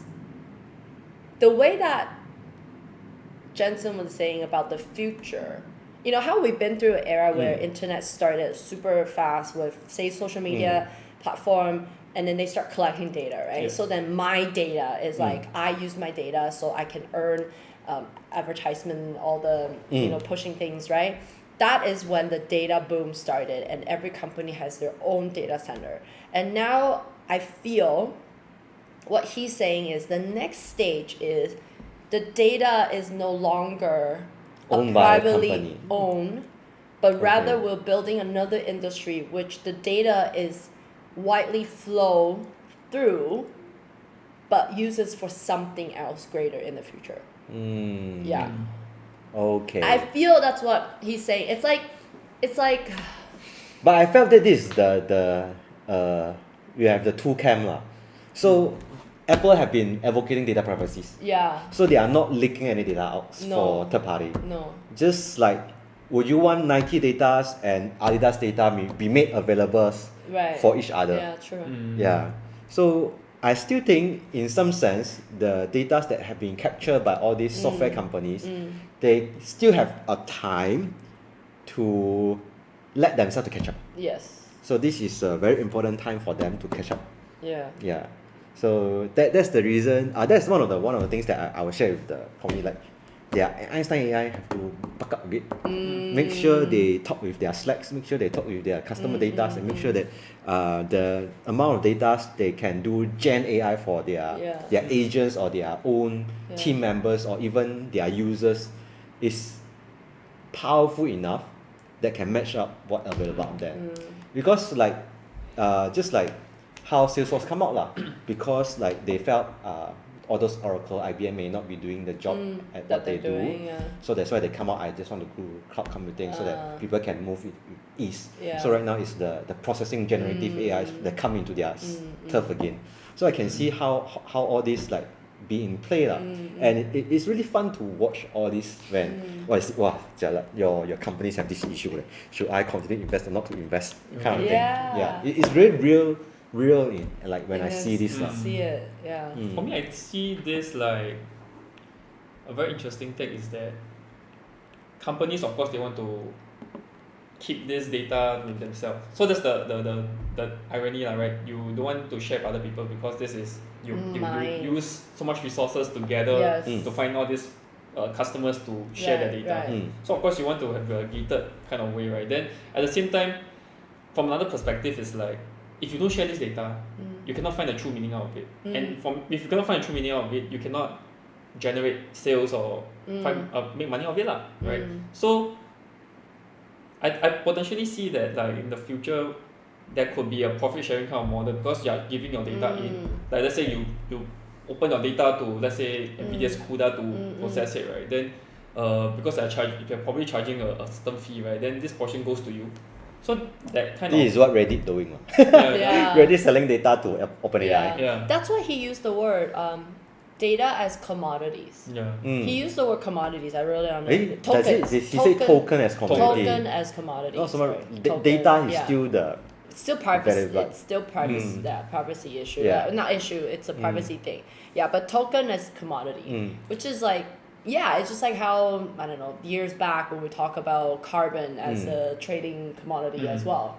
Yeah, so now there's a new thing called token. But I would say there always be a David versus Goliath. Yeah. Just like OpenAI come in as a David. Right now he's become a Goliath. Yeah. So there will be more David come out because of this Goliath have empowered them. Yeah. True. So it's like that's the biggest takeaway when I watch the data center video because like how this data center can affect all the software companies. Yeah. Yeah. It's so should I onboard or should I integrate or should I push? So there's a lot of decision need to be made by all these software companies. Yeah. Okay. So that's the end of the video. No, there's a robotic part. Oh, okay. Oh, I thought we have so much support. Nearly every OEM, every computer maker, every CSP, every GPU cloud, sovereign clouds, even telecommunication companies, enterprises all over the world. The amount of success, the amount of adoption, the amount of enthusiasm for Blackwell is just really off the charts, and I want to thank everybody for that. We're not stopping there. During the time of this incredible growth, we want to make sure that we continue to enhance performance, continue to drive down cost of training, cost of inference, and continue to scale out AI capabilities for every company to embrace. The further performance we drive up, the greater the cost decline. Hopper platform, of course, was the most successful data center processor probably in history. And this is just an incredible success story. However, Blackwell is here, and every single platform, as you'll notice, are several things. You've got the CPU, you have the GPU, you have NVLink, you have the NIC, and you have the switch. The NVLink switch connects all of the GPUs together as large of a domain as we can, and whatever we can't do, we connect it with very large and very high-speed switches. Every single generation, as you'll see, is not just the GPU, but it's an entire platform. We build the entire platform. We integrate the entire platform into an AI factory supercomputer. However, then we disaggregate it and offer it to the world. And the reason for that is because all of you could create interesting and innovative configurations and all kinds of different styles and to fit different data centers and different customers and different places, some for edge, some for telco. And all of the different innovation are possible if we make the systems open and make it possible for you to innovate. And so we design it integrated, but we offer it to you disintegrated so that you could create modular systems. The Blackwell platform is here. Our company is on a one-year rhythm. Our basic philosophy is very simple. One, build the entire data center scale, disaggregate it and sell it to you in parts on a one-year rhythm, and we push everything to technology limits. Whatever TSMC process technology, we'll push it to the absolute limits. Whatever packaging technology, push it to the absolute limits. Whatever memory technology, push it to the absolute limits. SerDes technology, optics technology, everything is pushed to the limit. Well, and then after that, do everything in such a way so that all of our software runs on this entire install base. Software inertia is the single most important thing in computers. When a computer is backwards compatible and it's architecturally compatible with all the software that has already been created, your ability to go to market is so much faster. And so the velocity is incredible when we can take advantage of the entire install base of software that's already been created. Well, Blackwell is here. Next year is Blackwell Ultra. Just as we had H100 and H200, you'll probably see some pretty exciting new generation from us for Blackwell Ultra. Again, push to the limits, and the next generation spectrum switch, as I mentioned. Well, this is the very first time that this next click has been made. And I'm not sure yet whether I'm going to regret this or not. Sounds like a sales thing. Yeah. We have code names in our company, and we try to keep them very secret. Oftentimes, most of the employees don't even know. But our next generation platform is called Rubin. The Rubin platform, I'm not going to spend much time on it. I know what's going to happen. You're going to take pictures of it, and you're going to go look at the fine prints, and feel free to do that. So we have the Rubin platform, and 1 year later, we have the Rubin Ultra platform. All of these chips that I'm showing you here are all in full development, 100% of them. And the rhythm is 1 year at the limits of technology, all 100% architecturally compatible. So this is basically what NVIDIA is building, and all of the richness of software on top of it. So in a lot of ways, the last 12 years, from that moment of ImageNet, and us realizing that the future of computing was going to radically change to today is really exactly as I was holding up earlier. GeForce, pre-2012, and NVIDIA today. The company has really transformed tremendously, and I want to thank all of our partners here for supporting us every step along the way. This is the NVIDIA Blackwell platform.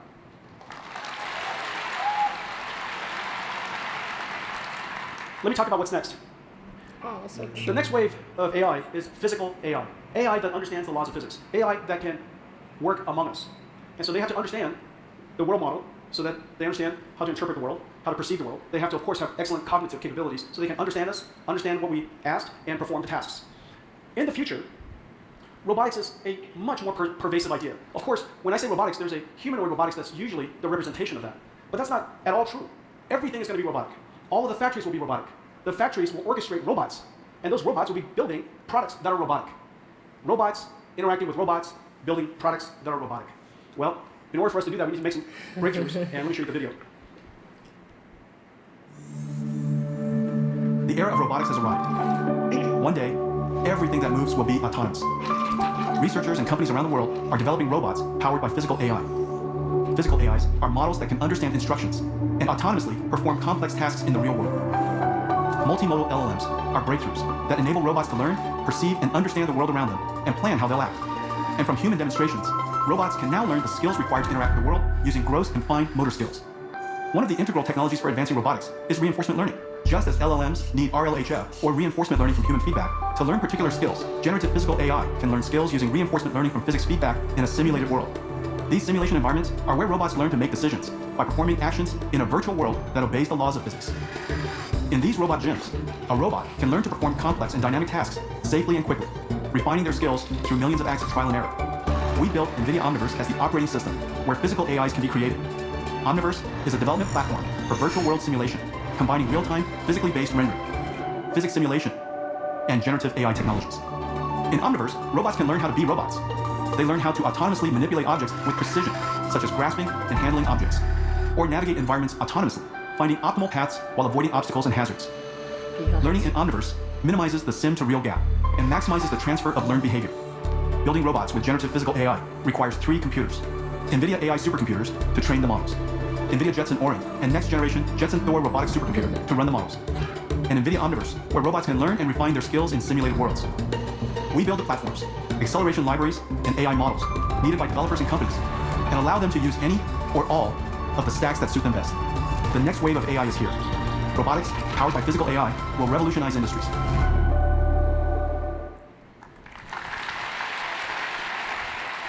This isn't the future, this is happening now.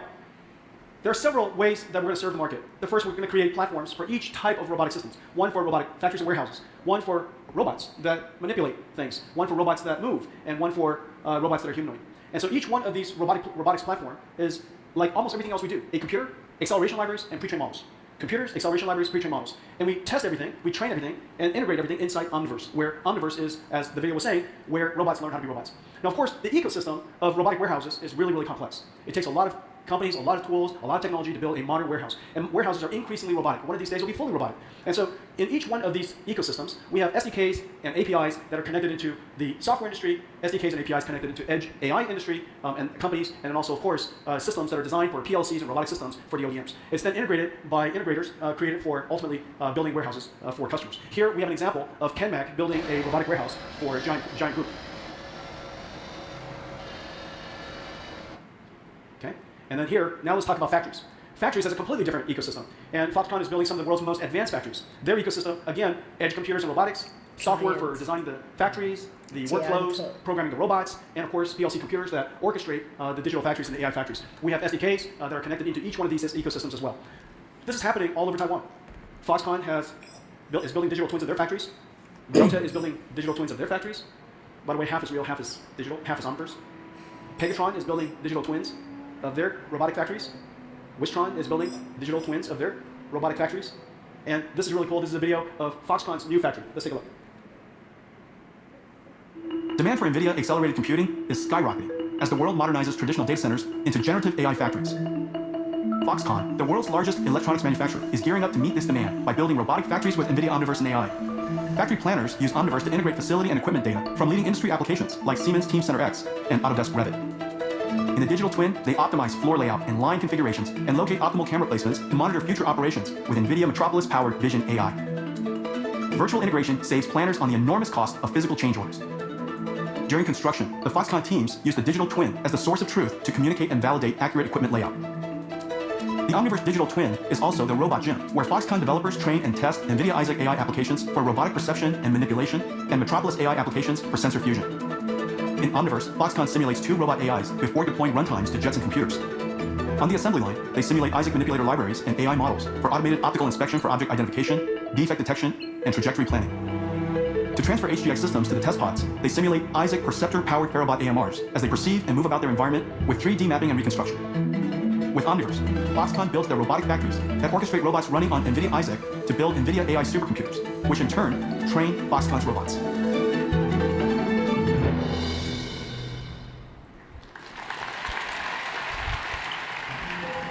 So a robotic factory is designed with 3 computers. Train the AI on NVIDIA AI. You have the robot running on the PLC systems for orchestrating the factories, and then you, of course, simulate everything inside Omniverse. Well, the robotic arm and the robotic AMRs are also the same way, 3 computer systems. The difference is the 2 Omniverses will come together. So they'll share one virtual space. When they share one virtual space, that robotic arm will become inside the robotic factory. And again, three computers, and we provide the computer, the acceleration layers, and pre-trained AI models. We connected NVIDIA Manipulator and NVIDIA Omniverse with Siemens, the world's leading industrial automation software and systems company. This is really a fantastic partnership, and they're working on factories all over the world. Semantic Pick AI now integrates Isaac Manipulator, and Semantic Pick AI operates ABB, KUKA, Yaskawa, Fanuc, Universal Robotics, and Technic. And so Siemens is a fantastic integration. We have all kinds of other integrations. Let's take a look. Wow. How did you remember all ArcBest is integrating Isaac Perceptor into FoxSmart autonomy robots for enhanced object recognition and human motion tracking in material handling. BYD Electronics is integrating Isaac Manipulator and Perceptor into their AI robots to enhance manufacturing efficiencies for global customers. Idealworks is building Isaac Perceptor into their IWOS software for AI robots in factory logistics. Intrinsic, an Alphabet company, is adopting Isaac Manipulator into their flow state platform to advance robot grasping. Gideon is integrating Isaac Perceptor into Tray AI-powered forklifts to advance AI-enabled logistics. Argo Robotics is adopting Isaac Perceptor into Perception Engine for advanced vision-based AMRs. Solomon is using Isaac Manipulator AI models in their AccuPick 3D software for industrial manipulation. Techman Robot is adopting Isaac Sim and Manipulator into TMFlow, accelerating automated optical inspection.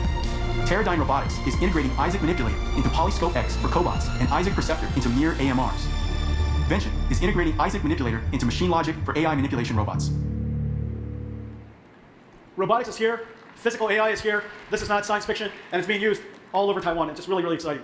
And that's the factory, the robots inside, and of course, all the products are going to be robotics. There are 2 very high-volume robotics products. One, of course, is the self-driving car, or cars that have a great deal of autonomous capability. NVIDIA, again, builds the entire stack. Next year, we're going to go to production with the Mercedes fleet, and after that, in 2026, the JLR fleet. We offer the full stack to the world. However, you're welcome to take whichever parts, whichever layer of our stack, just as the entire dry stack is open. The next high-volume robotics product that's going to be manufactured by robotic factories with robots inside will likely be humanoid robots. And this has great progress in recent years in both the cognitive capability because of foundation models and also the world understanding capability that we're in the process of developing. I'm really excited about this area because obviously the easiest robot to adapt into the world are humanoid robots because we build the world for us. We also have the most amount of data to train these robots than other types of robots because we have the same physique. And so the amount of training data we can provide through demonstration capabilities and video capabilities is going to be really great. And so we're going to see a lot of progress in this area. Well, I think we have some robots that we'd like to welcome. Oh, yeah. Here we go. About my size. I will bought me. And we have some friends to join us. So the future of robotics is here. The next wave of AI. So cute. And of course, Taiwan builds computers with keyboards. You build computers for your pocket. You build computers for data centers in the cloud. In the future, you're going to build computers that walk and computers that roll, around. And so these are as it turns out, the technology is very similar to the technology of building all of the other computers that you already built today. So this is going to be a really extraordinary journey for us. Well, I want to thank. I've made one last video, if you don't mind. Something that we really enjoyed making. And if you let's run.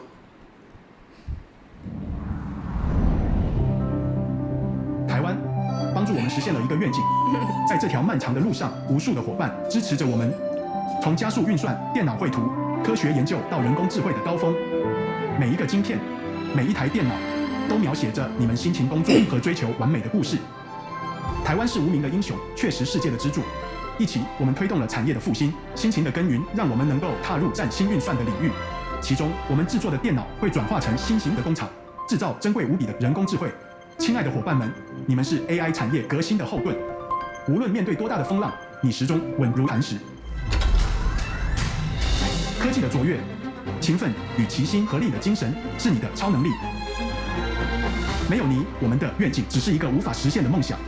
与你同行，我们勇往直前，创造智慧与便利的生活，对抗疾病和自然灾害，让我们的世界变得更美好。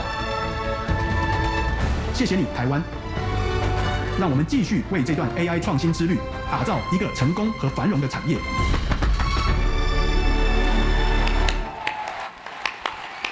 大家谢谢 ，Thank you。也是 Thank you。 Yeah, 大 thank 家谢 you. 谢。 Okay. Wow.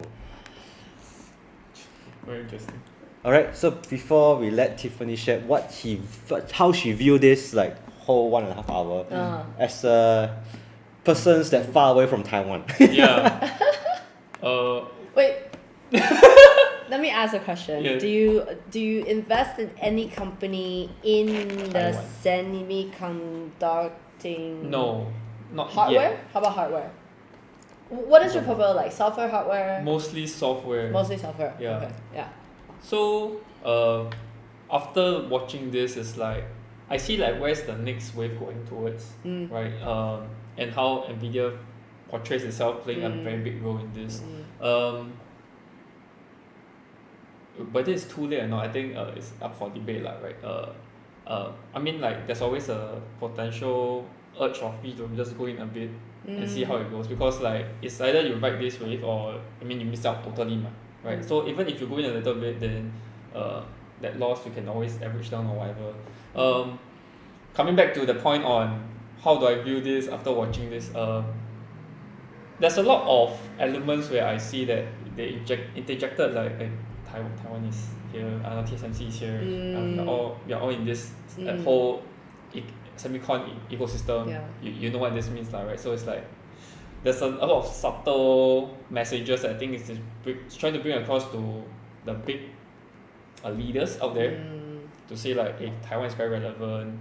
It has all these resources, all these companies that's helping to shape the world moving forward.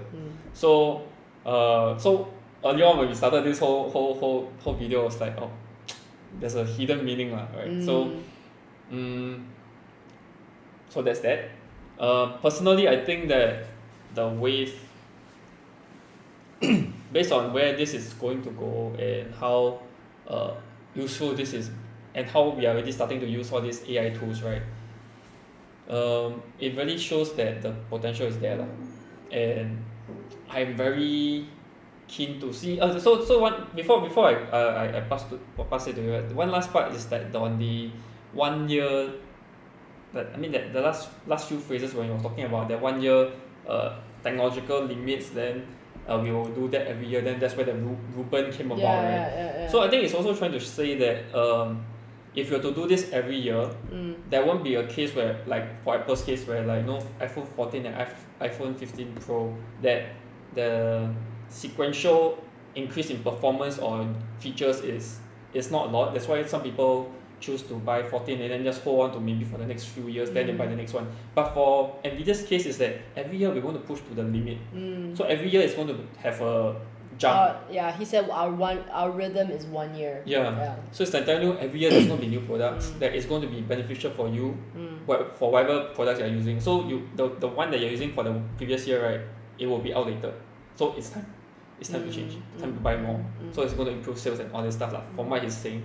Unlike the case for Apple, where it's like there's not much difference, so I'm not going to buy the next one. Yeah. So I think that's one of the key highlights for me. Yeah. That the sales will potentially improve if they were to be able to reach the limit and then jump a breakthrough every year. Yeah. Pass to you.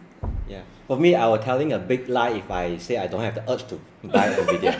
Every time I talk about it, every time I want to buy, but every time I never buy because I really don't understand. Like previously, I really don't understand what NVIDIA is doing. I only know that they are doing like GPUs, they are doing for graphics, and then I just thought that this is the small need, whatever. But like over the years, they actually emphasize on computational power, but it's not the graphical like display, which is right now when I look back, it's like there are some things that when I understand a company, I didn't understand deep enough of what they are truly building. So they are building in the back end, but when they so-called portray in a sense, they portray the products that they doing. Yeah. So this is the biggest lessons that I learned from here, which is like how in the back end they are transforming the whole ecosystem and industry, but at the front end, they just build data centers. Or I build data centers using GPUs. So what does it mean? So I think these sessions really portray what they truly doing in terms of like advancing the computation power. So at the beginning of the videos, they keep repeating, so Jensen keep repeating this word called accelerated. Accelerated, advanced, the most like put the limit or whatever. So I think that's the key essence and message that I get from this video. So and I think he start from a soft part and end from a soft part. Soft part means that start from a vision, it's very soft. How the visions will look like. I bring all the developers come together, there's this soft feelings of NVIDIA as a company. It started off from there. And he shared all the stuff that the company's been building, doing, which has helped me to understand what's the product about that. End off with a thank you note to the whole Taiwan semicon industry. Massive. Wow, the video at the moment, at the venue, when you invite all your partners come in. I know. Imagine like right now It's like he has more power than the president of Taiwan. Imagine that. He controls 20% of the country GDP. And then he controls 3 trillion market worth right now.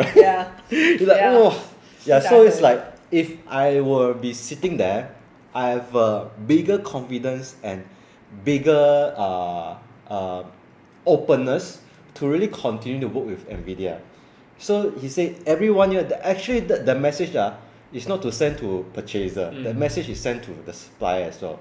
You better give me the best top-notch stuff so that I can include in this product, or not I will switch to another one that give me the best product. It's like, whoa. I'm already standing here. So if you want to partner with me, you better be up here with me. That sort of vibe, right? If you're not up here with me, then I have other people waiting in line. Because every single year I want to have the most advanced thing, the most powerful combination or linkage or whatever, so that I can provide the bigger visions that we are building.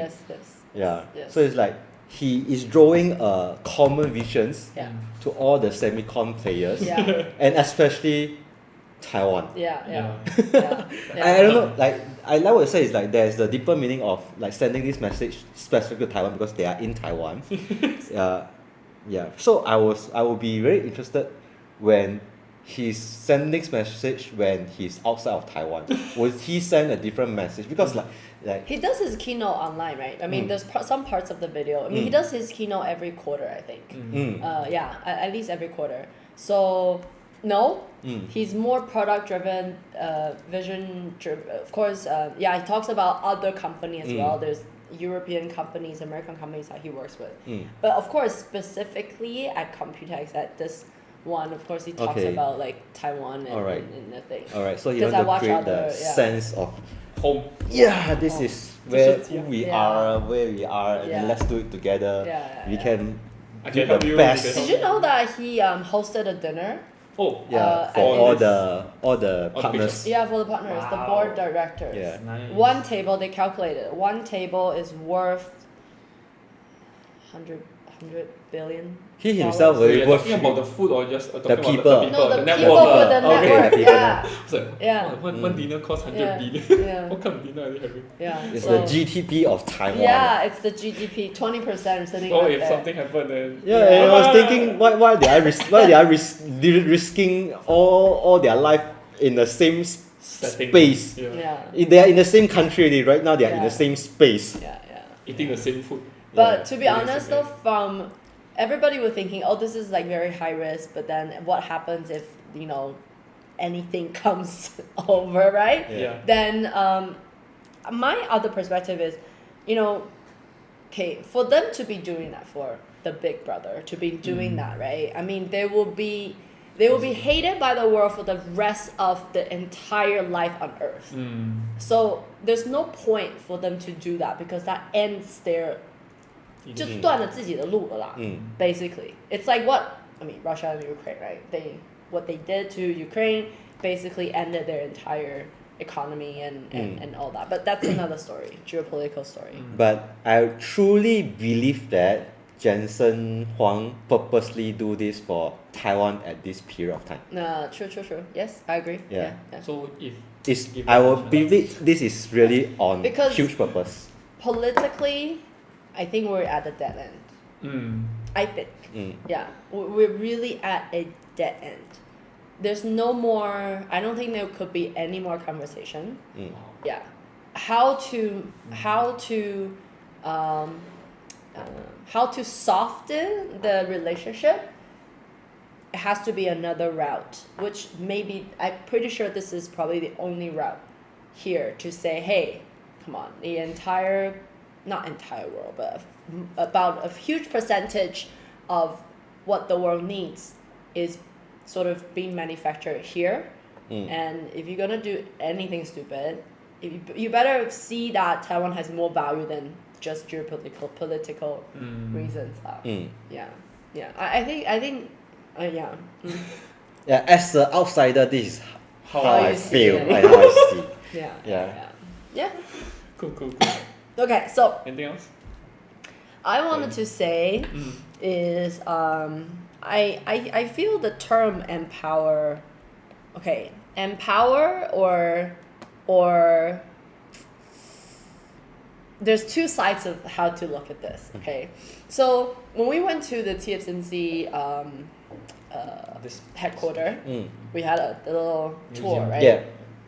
So Morris Zhang, his concept, why TSMC became TSMC today is they don't see themselves as just a OEM or a company, but they work together with their designer partner to create something further in advance. So I'm your partner. I'm not just taking your taking your money and then I manufacture something, but rather we build something together to achieve the vision.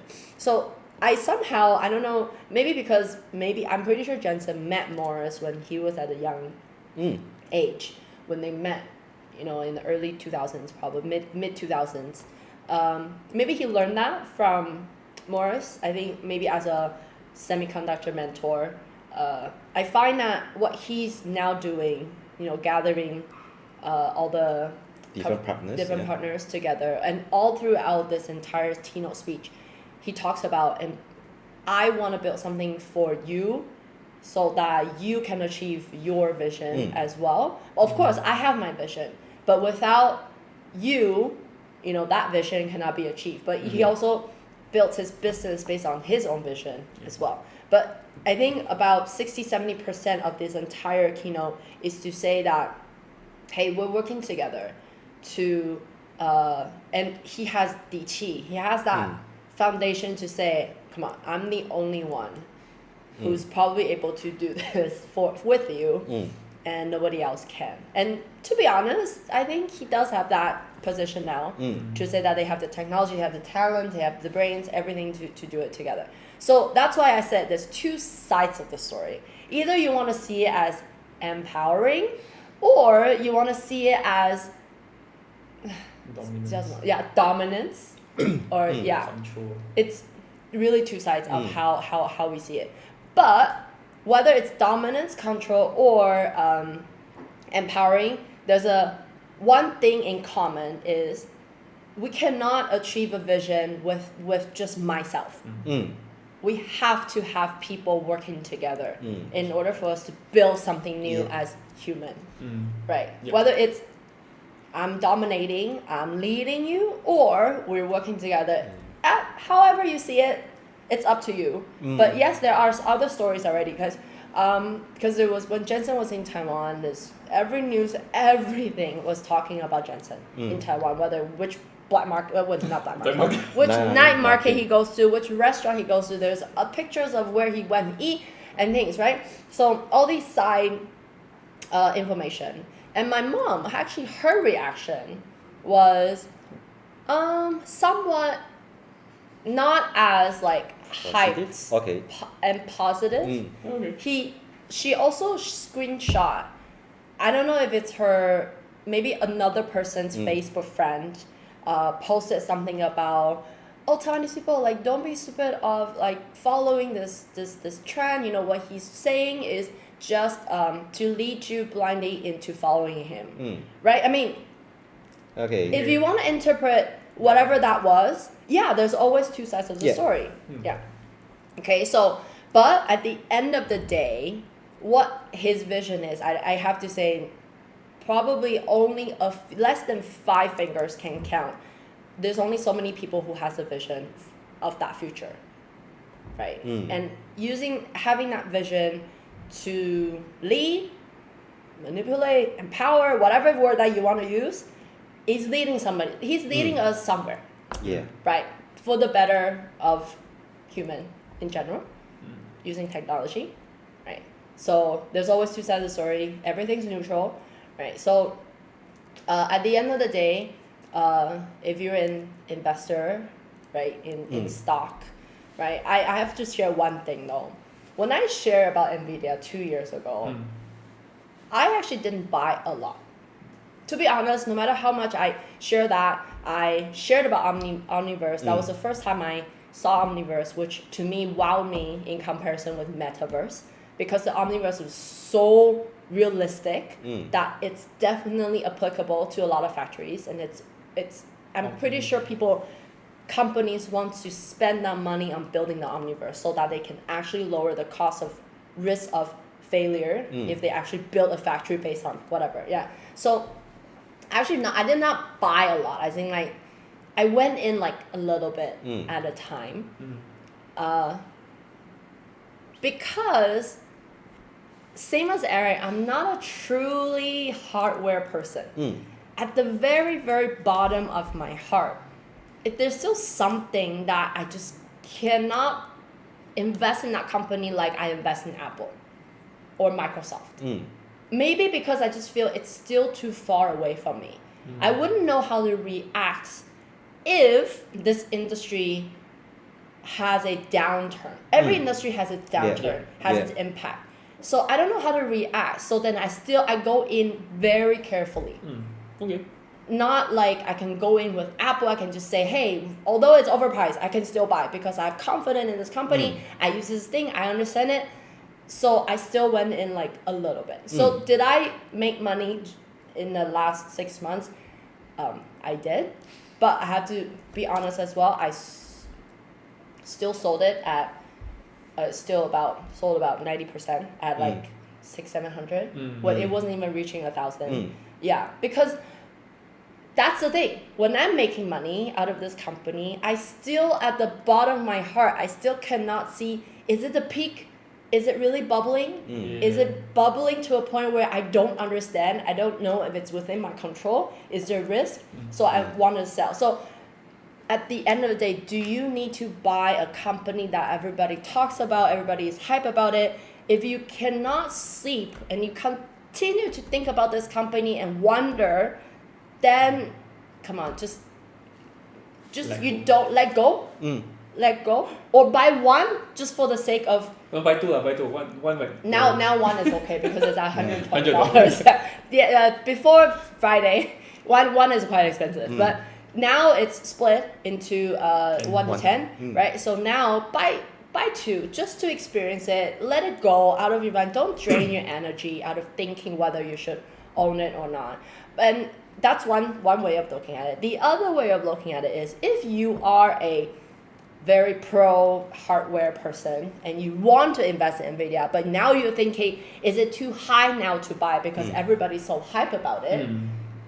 There's another way is, if you think that there is future, that because you understand this industry, you have that the resonance with this company.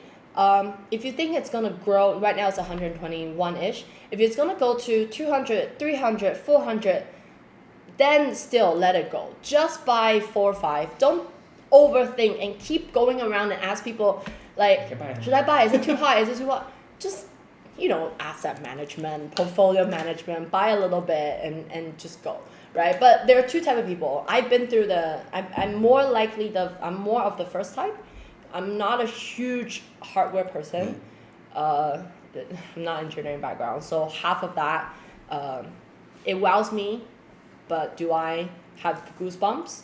I watch Apple have goosebumps, and I have goosebumps. I have goosebumps with data center, with robotic, but that's only because when he reaches the applicational level, I can start to imagine, oh, that's what he meant. But during the building up of the possibility of computing, accelerated computing, that part, question mark. That's probably why I hesitate. Yeah. So right. That's my perspective of investing in this company. All right. Just to be very honest. Okay, so this is 2 hour marks that we have together with this video. So if you are watching this video together with us for the last 2 hours, really thanks for following us. Click the subscribe button, share with us your view, and don't forget to keep coming back for our new content. Yeah, so we'll be doing a lot more this sort of contents, really to journey together, like what Tiffany have shared just now, which is the investing journey, like whether you are in or you are out, do you feel missed out, do you feel like uneasy, whatever. Yeah, so these are all the investor journey. It's normal. I myself still doing the same thing. I still envy people make a lot of money, but also do I want to buy one or two? Sometimes I'm also scared. Also, these are all the emotional things that come into play. But of course, with more knowledge, more experience, it does help a lot more. So that's why I feel envy. Then I still have other company make money. So exactly. May not be as much, but proportion wise, maybe like in terms of portfolio wise, all in all, I still make quite a good decent amount. So so this is Jensen Huang in NVIDIA Computex 2024. And so we'll share with you our next video. Comment on anything that you find, something that we can make a reaction video to, or analysis video about something interesting.